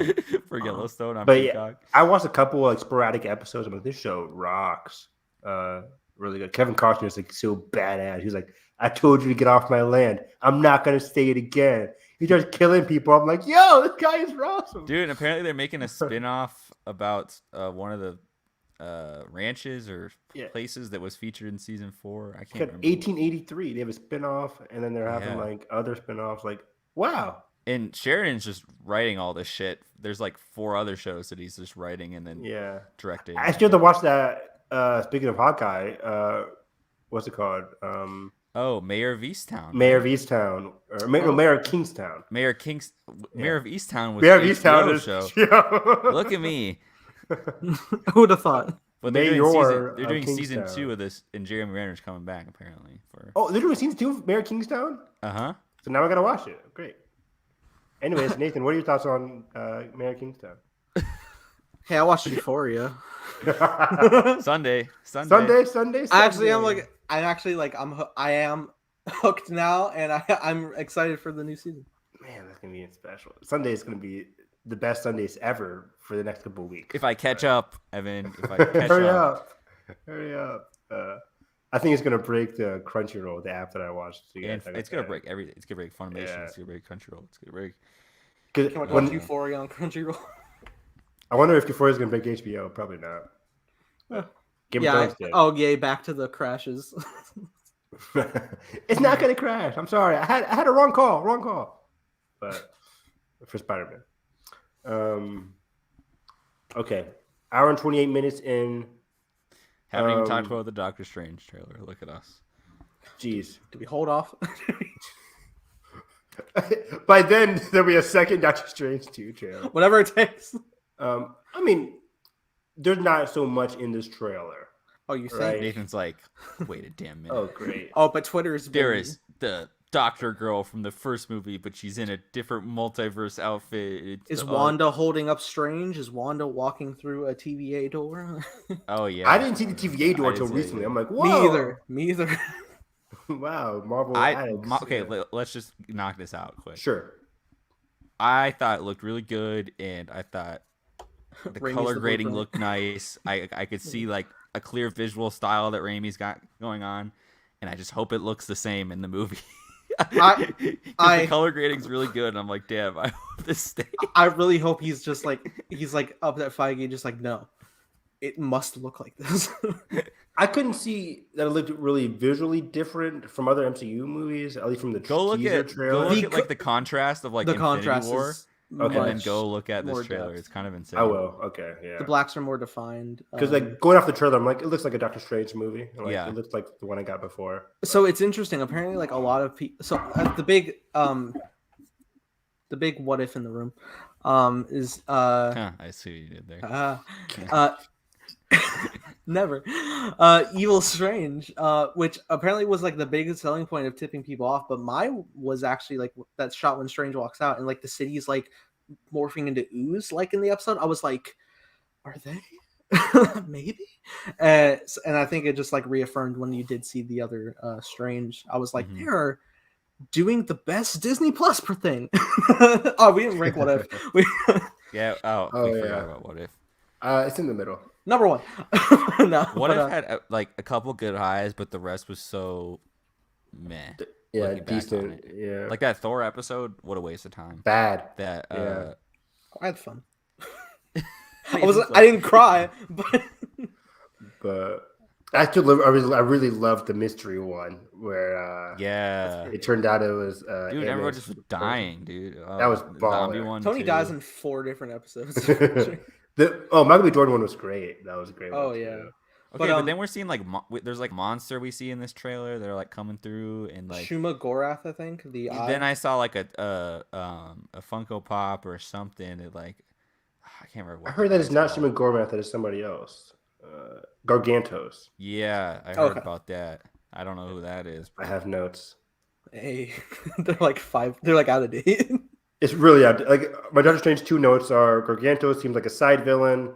Does that lessen the chance of Shima Gorath being the main villain? Oh shit, my notes are expired. Signs point to Evil Strange and Mordo being the main villain, but I don't know.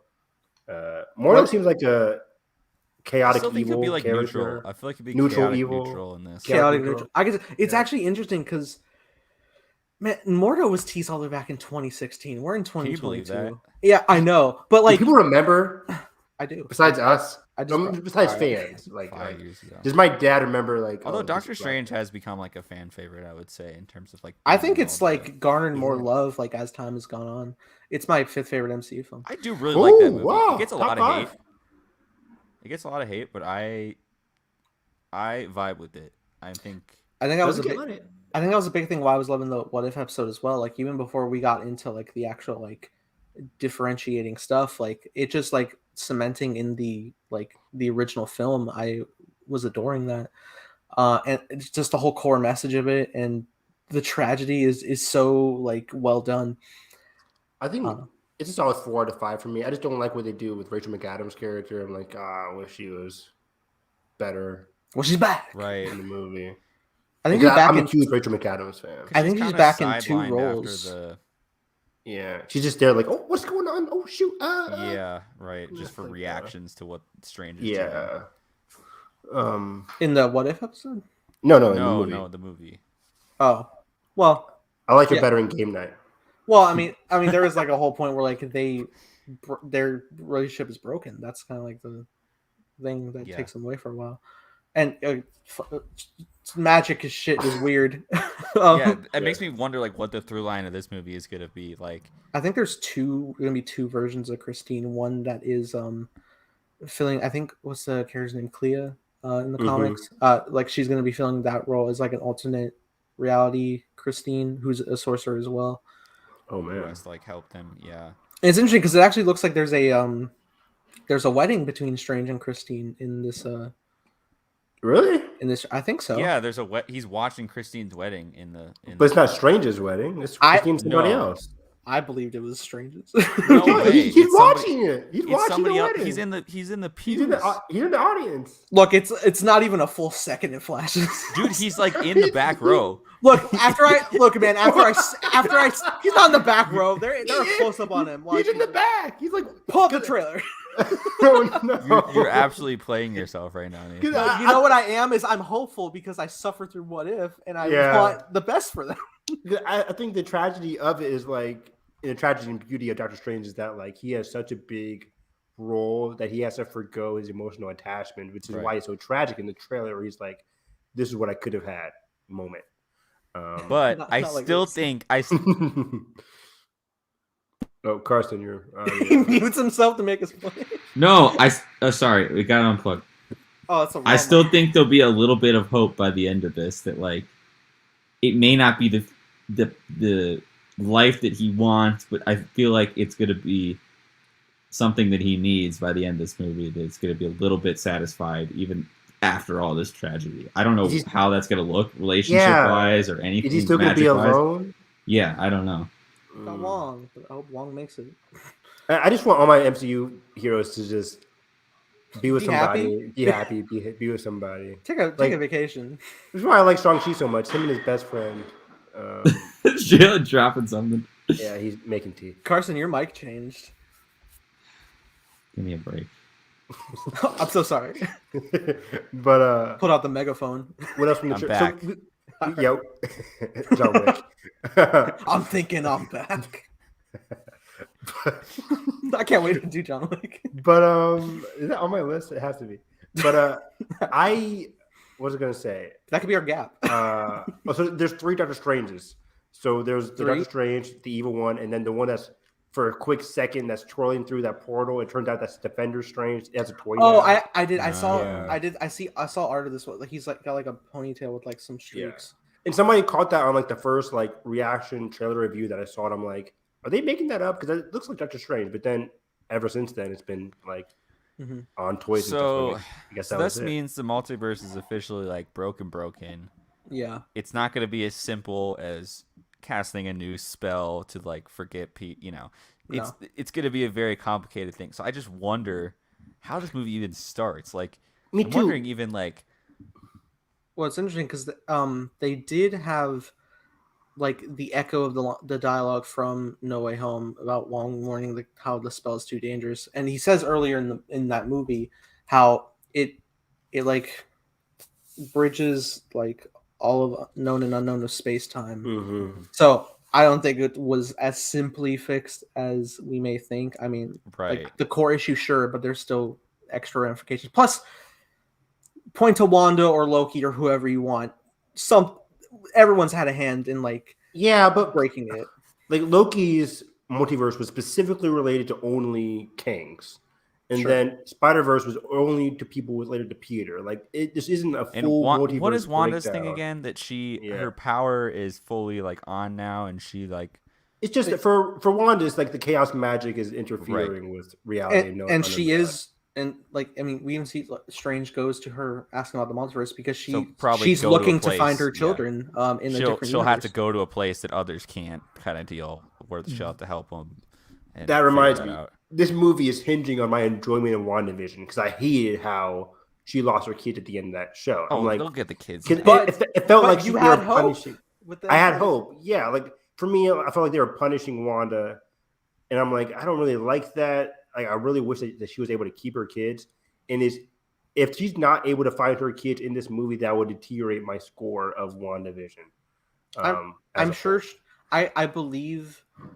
It's also interesting because I feel like she maybe hasn't yet, and I don't know if it's going to be a thing where like, she legit finds them and she's going to go against Strange to get that, or if it's going to be a manipulation of the Darkhold itself. Because people have also been pointing out like they think the Darkhold is like corrupting her heart because like her costume is like deteriorating in a spot. Oh, interesting. Possibly. We see Strange using the Darkhold as well in the trailer, which is cool. Yeah, he's also like casting some chaos. Yeah, magic. do you think that are they gonna be against each other at any point in this movie, or like Probably? I because think for a while people were like, oh, it's gonna be a versus movie sort of deal. Nah, it's as much as Strange was fighting Peter in No Way Home. I think. Sure. Right. Okay. Like I think it's like you get a 10-minute sequence, maybe, but like even in the trailer, it seems like, hey, want to work with me? Cool, that's it. Well, somebody pointed out it looks like that scene where like Wong is like binded up, that like there is chaos magic holding him. We'll see. Well, It we could know be from Wanda. anybody though. We know Wanda acts irrationally, like when her kids are involved. So Also, who's to say? Is there other Wandas? Like, I guess we never have asked that. oh, there could be. Totally Not possible. to say they would be as powerful, but right. Fully possible. Yeah. Yeah, and anything's possible in the multiverse, really. There's so many rumors now at this point. People, the Professor X thing. yeah, I don't know what the hell this movie. I heard of another Foxverse character. Really? And like at this point, I don't want to do the No Way Home thing again. I don't want to know everything about this movie. I'm not trying to. I really am trying to avoid. Like to me, if some guy from like 2004 walks in, I'm like, I don't care. It does nothing. Yeah, I don't care. You see, like William Stryker. Yeah, from like the guy who like was like the second Mr. Fantastic. Like, I do not care. Miles Teller comes through. Because there's so many people. It's like I want Chris Evans to come back as the Human Torch. Just no, it doesn't do anything to center the movie in anybody's arc. It's just like, oh, cool, I can point at the screen and yell. No, fuck off. I don't want that. Only if they have like a like a service to the story itself. Like Like I just can't imagine a scene between they would emotionally ground Strange as the scene where they first the two Peters confront Tom's Peter in No Way Home. I just can't see a scene where any of those cameos would make sense to like emotionally like make the movie their performance. Yeah, it's like if you like bring in like Michael Fassbender's Magneto. Stupid. Magneto is not in the MCU and is not Wanda's father there, so she wouldn't have no real relevancy in that sense. It would make no sense. And in that timeline, we've only ever addressed Quicksilver for his son. Exactly. Kinda addressed. Now, if they tease it Magneto or something in a post-credit scene, I'm like, okay, cool, we'll see where that leads. But like, sure, I don't want it in because the obviously movie. they're going to start introducing the X-Men. Like, it's just gonna. Yeah. I have heard they're gonna do like the Marvel Illuminati team. In this, which that's a lot of Illuminati people that were missing. Well, it's the multiverse. Yeah. What Black Bolt, Professor X, Tony, dead. Like, what's going on? Dead. Who in the Illuminati is able to be in this movie besides Doctor Strange? Charles, I guess. What's Charles gonna be like? Charles old ass. What do you get out of here?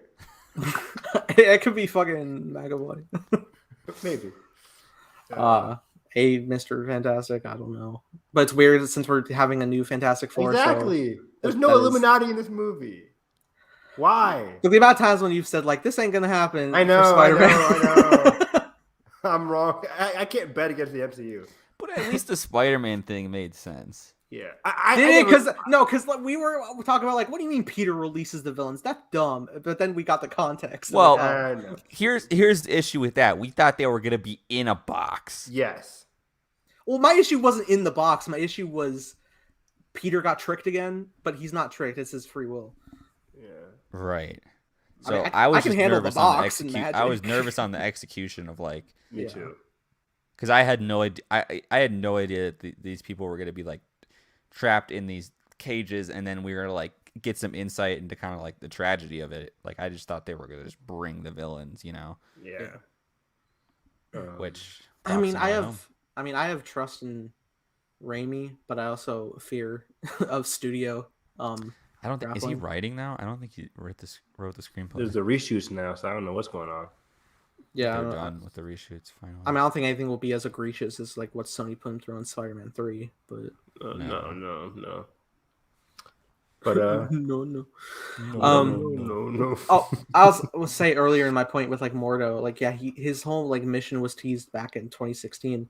I really like the idea of like I mean, I know the multiverse like back then when they were planning was at such like a minuscule pipe dream level, but like seeing like how it's come to fruition of, you know, the bill comes due, and it all like centering around Strange and like the breaking of the multiverse and how like the Too Many Sorcerers ideal like molding into this is really compelling. Strange. There's too many cooks in the kitchen. The bill comes due. I also like his new hair. It's fine. What do you want? What You give the motherfucker dreads? Sure. It's been Why? It's been 7 years. Why? Why not? It's cool. It's obviously a wig. Why? Everything's a wig. It just looks bad. We'll see how it looks. We saw how it looks. Whatever. Can we talk about the Matrix now? Yeah, let's go to the Matrix. Holy shit. Matrix was a movie. Guys, it was not only a movie, it was like a biblical banger. It was that whole thing. Okay, one, it was a biblical banger. Number two, it was so eerie to like have this be like a underpinning and reckoning with like a legacy sequel when I had just watched them for the first. I know I say it's every damn episode. I just watched the Matrix films for the first time. Our then first to see how My Cup of emotional it Tea could be for is like you watching it for the first time. man, Wow. just the whole premise of this movie, going back the way that Lana writes this movie, is so interesting on every level. Not just like the meta aspect of it, because that's what's being talked about the most. But I think I tweeted about this the other day. Like, I think people are like, oh, why doesn't the movie like look like it's obviously not as like polished and as cool as like, you know, Neo dodging bullets, for example. That's kind of joked at in this movie. More bullets or whatever. Like, in the video game Bullet thing. time, baby. But it truly feels like a filmmaker, Lana Wachowski, trying to remember what the glory days felt like, and obviously pinning that into the characters that she wrote and figuring out, is the core of them and then sincerity of them still there, even if as the world has completely changed around them. And by the time we get to the damn sunrise on the top of that roof, my God, I'm like crying, dude. Like it was so satisfying, and I love all the world building here. I love the Jessica Henwick's new character. Shoot, what is his name? Bugs, who is like Bunny. It's kind of like that fan that stuck by. That's it's what like, she says in the movie, Evan. Oh, is it? Yeah. The WB property. But like, dude, she's like the fan that like the fan that was worth it. Like that, she's like the fan of Neo and the Matrix that like wasn't toxic and just like stuck with, you know, the story the entire time in that kind of way. And so I thought that was a really cool thing. Ray to Luke, in a sense. Yes. Yes, my child. And so I just loved all the writing and all the man, Jada Pinkett Smith in this movie. What the? Why is she not in more movies? Yeah, she's in Reminiscence. She is so good in this movie. Really? Right? No. Actually, no. That's the wrong actress. Sorry. In the scene where where Jessica Henwick's Bugs is like, you're more interested in growing fruit than you are recovering bodies. I'm like, whoa. There's so many like ethical dilemmas. We got a commentary here. of this movie. I would love to, man. And like, I thought it was so interesting that like, it's not like the war, you know, it was just this momentary blip of peace, and then the scarcity of power just made the machines like, all right, well, we got to fight each other. We got to get more power. We got to do something. Explain the Zion subplot to me, because I was a little bit confused by this. Zion perished. What happened to Morpheus and all that again? Well, Morpheus did. Okay, so he became the voted into commander. He did, and I think they crumbled under. Niobe says, like, they all blindly followed like the religious like aspect of Neo and the one and Morpheus so blindly that they would be untouched and and they just like remained to the faith, but that didn't work in their favor. Also, from Matrix 3 to 4, like in the real world, there's a 60-year gap, so Morpheus presumably lived out the rest of his life. Yeah, and also Zion officially crumbled when, well, first the machines started fighting each other, which is for cool. Power. Which is really the machines that like became free in a Yes. sense. They were Essentially awakened in a exiles, sense like Neo. Like from Neo's actions, they also were developed a inspired. counterpoint. Awakened. Yeah. Yeah.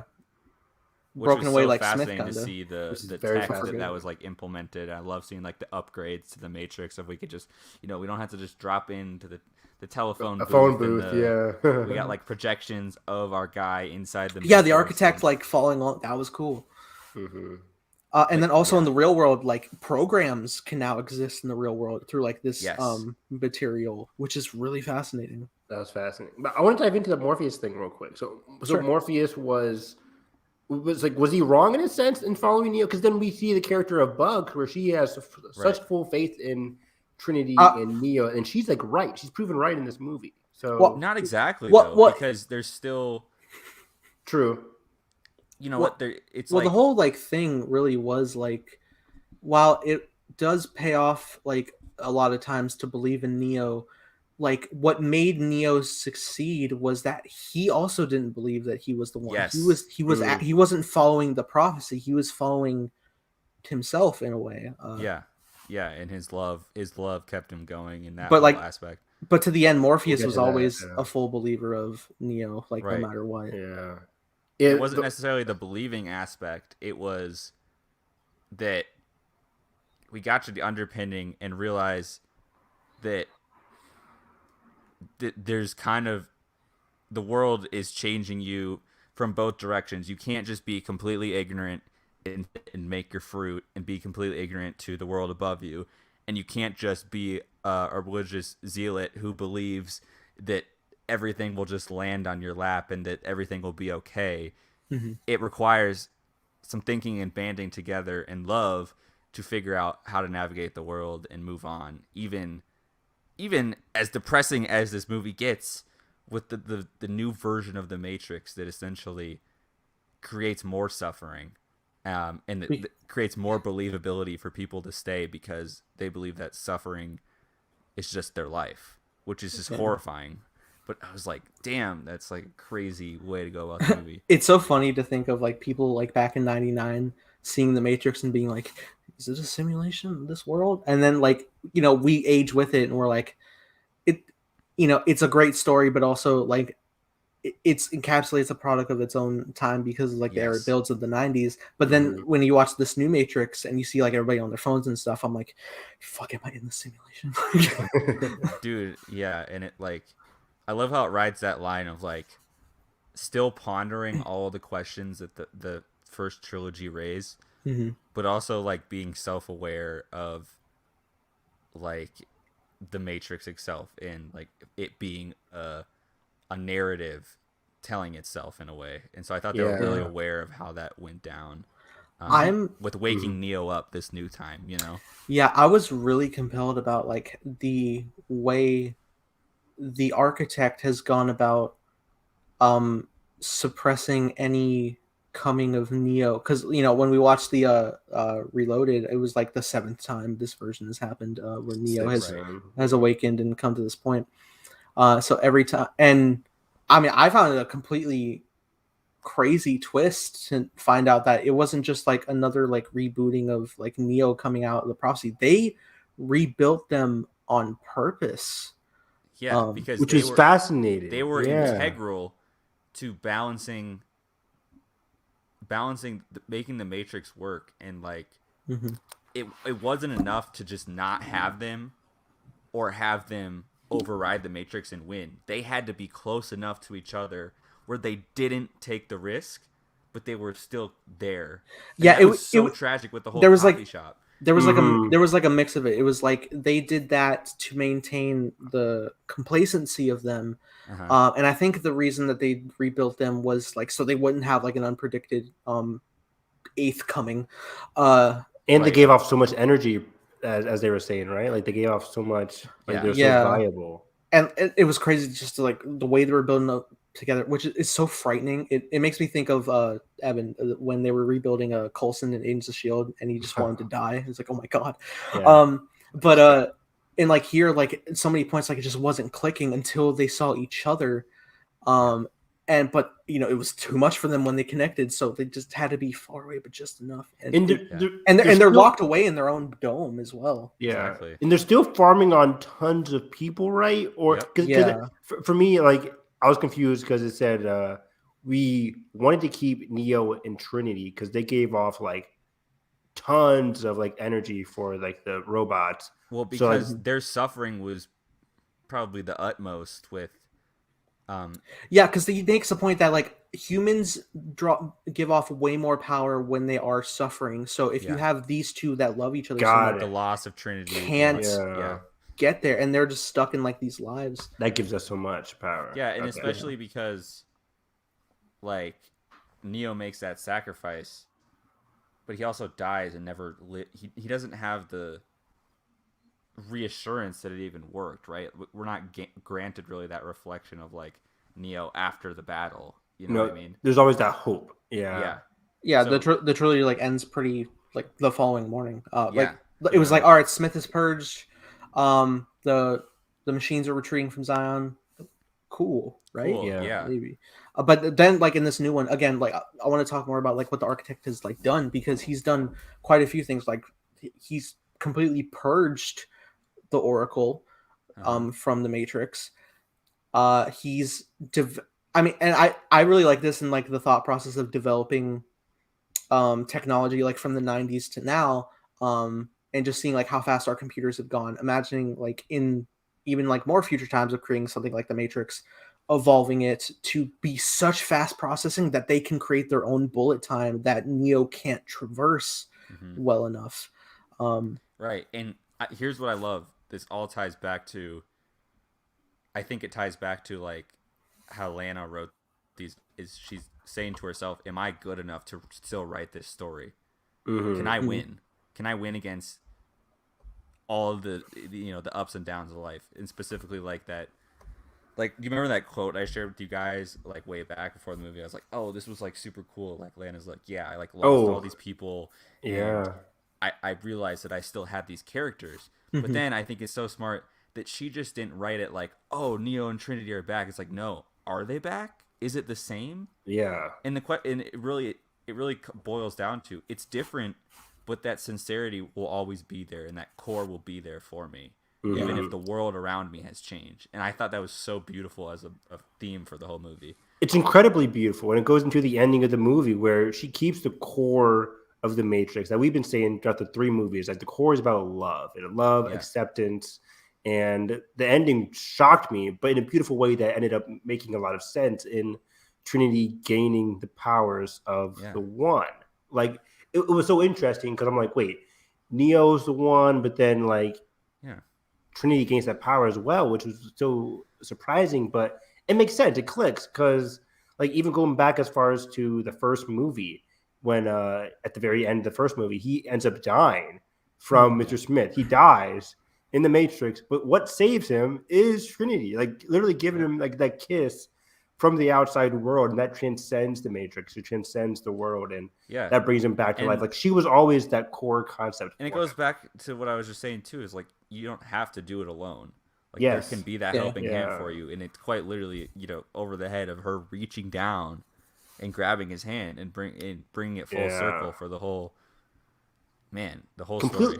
Completely full circle. And I liked it when he was like, I'm not doing this. And then the camera lifts up and you see her carrying him. I'm like, holy shit. Trinity is the one. They are both the one. Yeah. Yeah. And they are one. They are one. And as it happens in the first movie where she saves him, and then in the second movie when he decides to save her, and then they both, in the third movie, both give their lives to save the world.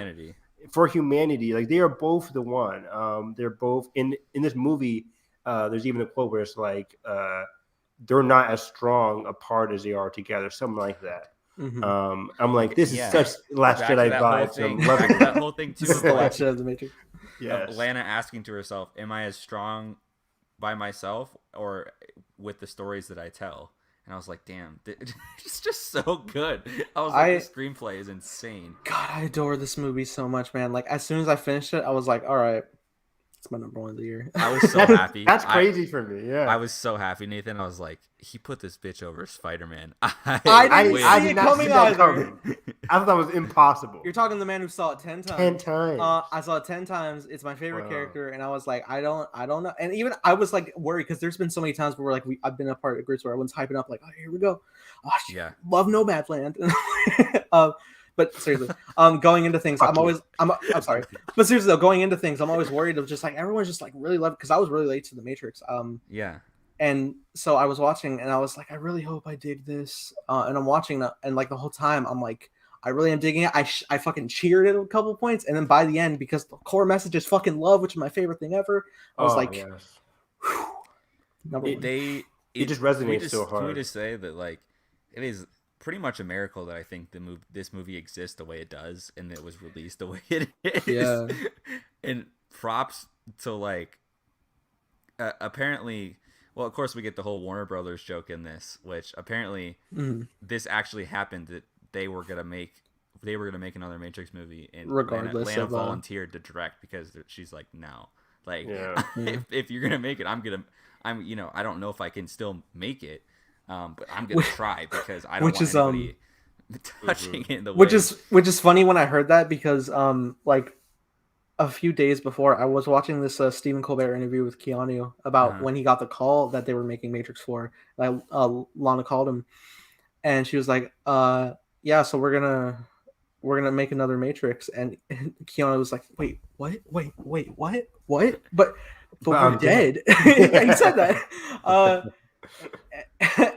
And then he starts breaking it down. I'm like, "Wow, this is a compelling interview." And then just seeing the execution in the movie, I'm like, "This is." The whole meta stuff is fascinating. The meta stuff is super fascinating. I thought Jonathan Groff's performance was so good. He was incredible. He was really good. I like, and I was really like compelled at like the thought that he was Agent Smith, also repressed. Right. Yeah. So yeah, like that code was still buried because the architect, like. So let's talk about that for a second. So does the architect bring back Mr. Smith in a way? I think he maybe like locks down the core programming that is like the OG Smith, and he locks him into this mental prison like he does with Neo and Trinity. He goes to every avenue to suppress so that the uprising doesn't happen anymore. He takes out the Oracle, and he takes out. He's still a part of this story, so I think when Neo starts the gears start going, so that's getting carried along. I understood it at the end when Mr. Smith / Jonathan Groff is helping Neo. Because if Neo's free, then Mr. Smith, right, would also be free in a sense. So why was he fighting him earlier, like in that abandoned warehouse then? Because I think because it was coming down to a thing. They especially said like Neo was only there for Trinity, but he brings up that the architect is fully aware that that's why Neo was coming back, and I think Neo gets in the way of that for Smith to get to the architect at that point. Right. Yeah. I gotta watch it again. I mean, it was kind of like a long movie. It's kind of like how I see it as Neo stealing the limelight again. Sure. And as the opposite of love, being like this whole hate thing of like all that baggage too, because Smith has that whole baggage too of his, especially like him going into the human body and like kind of just like. Yeah, all that like it's all there of like those events and like everything. Yeah, part of me could have become without Neo, or exactly as what he perceives he would become. Part of me felt like it's Mr. Smith wanting to gain that control over Neo, over the world again. But then by the end of it, he's like, with you in charge, or not even in charge, like with you coming free, like I can also become free, and it can coexist rather than just like me trying to steal the spotlight again. But Jonathan Groff's performance was just amazing. It was really good, and Neil Patrick Harris was really good too. Neil Patrick Harris, he's always really good at this. Watch The Matrix. Please. They're overall, great. The meta style of this movie. It's hard to talk about the movie without talking about how meta it is, because it's so fascinatingly meta that at first I was like, I don't know how I feel about this, but it started to grow on me as it went on. So. I bought into it really quickly. And I love the opening because it realizes that exact point you just made. It was like, whoa, this isn't supposed to be happening?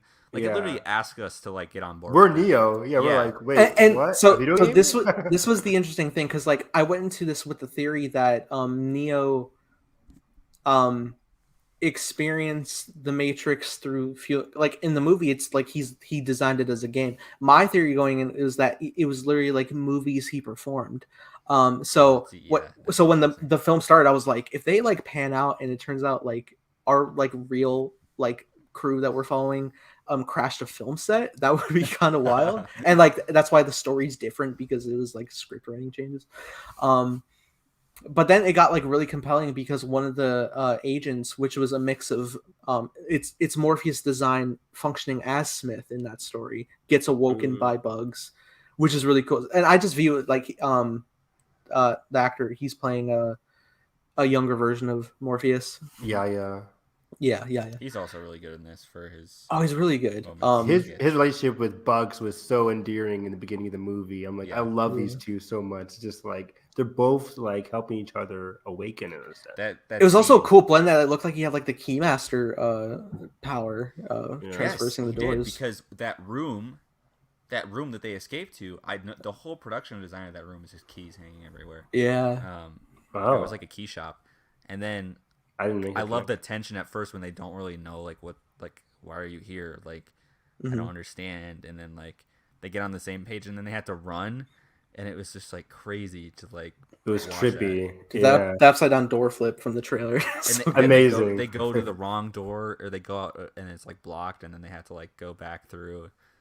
I liked it when they go through the wrong door, they enter like all those evil agents. They're like, okay, and then he's got the goofy glasses on. Yeah, they take a step back. And that's one thing I do want to bring up real quick is the action. I thought it was like perfect for how this movie went about. I did too. I didn't think there wasn't going to be as polished as like in like superficial and like super cool as. Well, that's what I appreciate the most is like, because when you went through the Matrix movies, like just something as simple as bullet time was the most groundbreaking thing, and then we got to like the highway scene in the next movie. It's like, oh cool, and then there was the whole battle for Xylan in the finale. Like this one, I talked about it in my Letterboxd review for the finale. Like the whole climax isn't even about like, oh, it's like the future of our world in the real world. Like, will it make like the whole point is like we got to save Trinity. It's so toned down, yeah. It's toned down but grand in a way. Like it's so personal. And for Neo, it's so grand. It's so important because Trinity is his world. But for the movie, it's so personal. So I liked how the action wasn't super. They risk everything for Trinity. They do, yeah.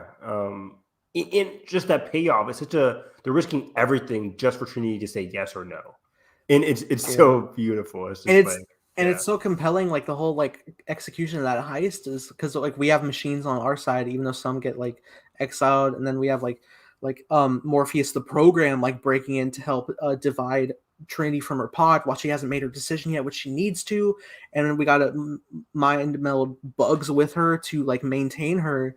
It reminded me of Arrival in a sense. Like Arrival is like it's all happened via a phone call and just like, oh my gosh, like it's so grand.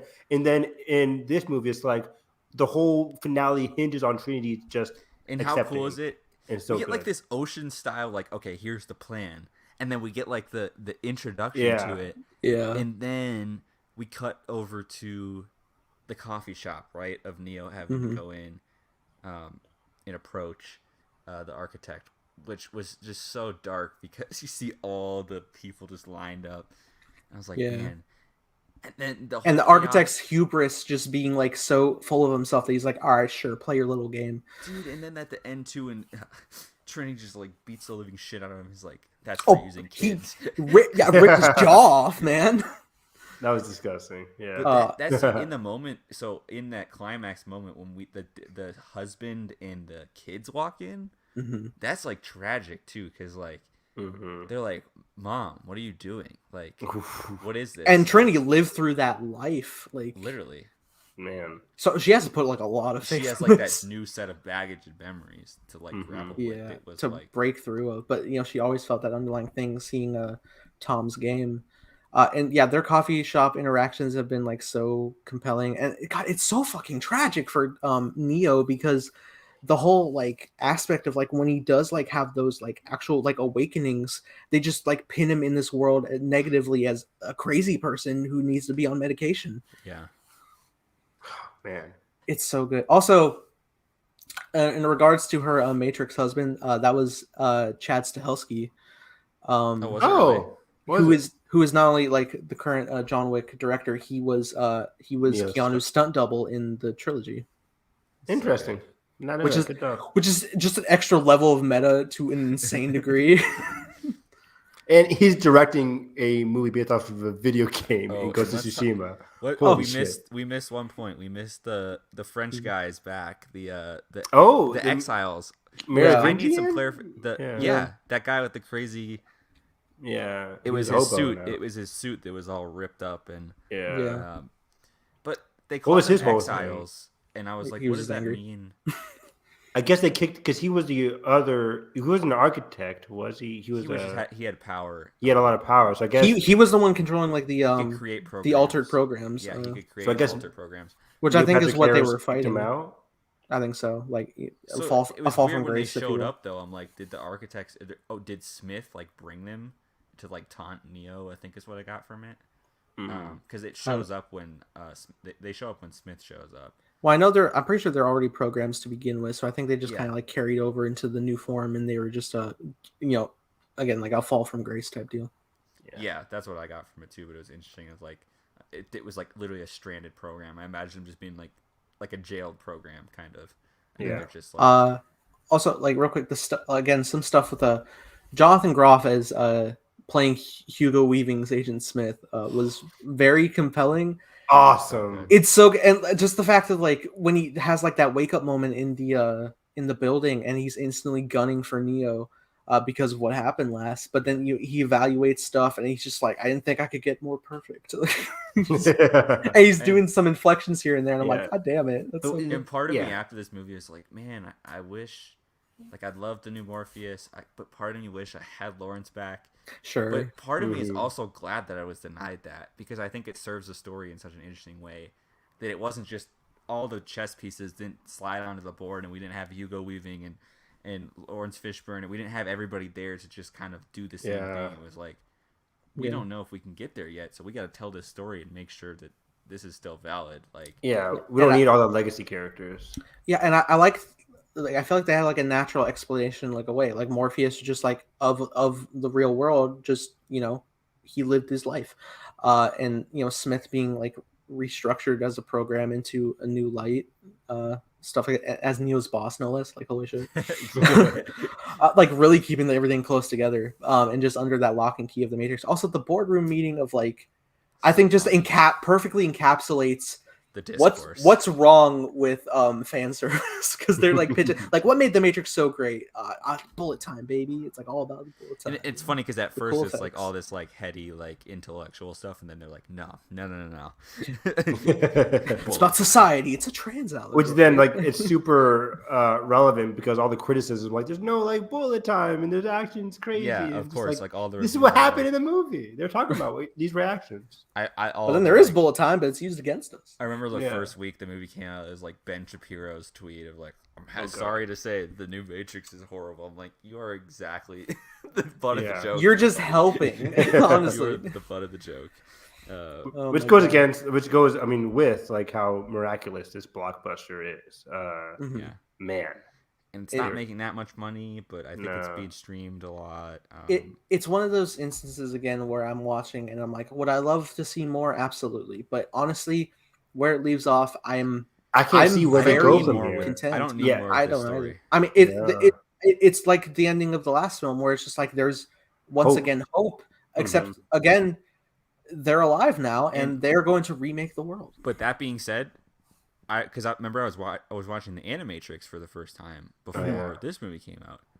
I think Warner Brothers HBO would be stupid not to greenlight a new animated series. I don't know if it could be a series of shorts, but let people play around in this and just have Lana executive produce and kind of get into the anime game. Yeah, because this world is so perfect for animation and anime. Blade Runner's doing it, right? Yeah, Blade Runner has one right now. Netflix is always like greenlighting new anime projects. So yeah, That would make a lot of sense. Man, it's overall, like this film, like I was so pumped for it, and it just like delivered on ways that I couldn't even expect, like before even thinking about it. And I love when a movie does that, where I'm sitting there halfway through and I'm like, this is not at all how I thought this was going to go, even though I knew it was The Matrix and it was going to be complicated and interesting. I had no idea it was going to be the way it is. And I'm like, wow. And like there was a WB joke in the movie, but props to WB for making two of the ballsiest blockbusters of 2021 in Dune and Matrix. Like, absolutely. Yeah. Two of the most creative and unique blockbusters in recent memory are Dune and the Matrix. And I'm so happy we got it. And they had Blade Runner 2, which was also very ballsy. It's so compelling. Also, there was like one other thing that I found like really compelling that led to a very like gruesome detail in it all. Is the fact that they have the architect says like he's, instead of just having an agent like locate and then like transferred it as a takeover for a person, they've just it's like a John Wick like thing, excommunicado, where like they've just filled everything with sleeper agents. They're all around. So and then when they're doing I forgot about that. When they're doing everything possible they can to stop Neo training, they just can't. They literally just start fucking suicide bombing people just to stop them, and they're like breaking into like gory code like on impact. Which is horrifying. Yeah, it is. Oh man, and that whole end sequence where they're just running away from the mob, and then Neo like unwilling his powers like over all that, like fantastic. Love it. So good. I gotta go rewatch it. Me too. Before it leaves HBO Max on a couple weeks. I'm glad we got it. This will definitely be an instant buy for me when it comes out. I'm gonna get the collection. Yeah, they have to do the quad crawl or whatever they call it. Quadrilogy. Sure. It's like with the Alien films. Remember, they have like 3 different bundles, and they're always like, "Oh, here's the one with this," and then here's the quadrilogy. Here's the one with the Prometheus legacy, and here's the. It's like, motherfucker, just make one. I think they do now, but like No, I think it was Best Buy. They had like 3 different ones, and I was sitting there like, when I was first getting into film, like, which one do I buy? Like, what is? Yeah, man, it's wild. But yeah, we did it. We did it. Yeah, and thank God Nathan convinced me to watch The Matrix, huh? After all this time. Absolutely. Again, I would love to, whenever we could immediately do a Matrix Resurrections commentary. That'd be great. But so many commentaries of the movies that came out last year. I know. F9, Matrix. What other ones to talk about? Godzilla vs. Kong. We could do a commentary on Dune. Yeah.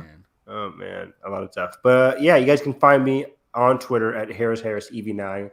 I'm so happy it's a weekend because there's a lot of great stuff coming out. Sunday. Kimetsu no Yaiba, Demon Slayer, Attack on Titan, final season, part 2 is back. I'm just getting chills just thinking about it because I'm like, some of my favorite parts of like Attack on Titan as I'm rewatching it has become like my favorite show of all time now. It's up there. Wow.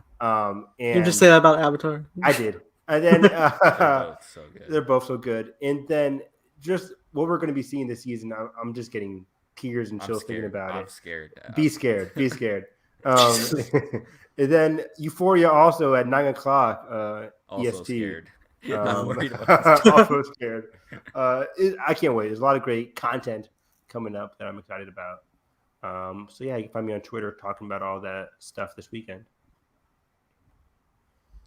Yeah, next week I'll be back home, done with vacation after the next couple of days. Back to the grind. Back to the Matrix. Sorry. Back to the Matrix. But yeah, over on Twitter, trying to catch up on some 2021 films that I missed. Same. Because we've got a bit of a lull here in January, I guess.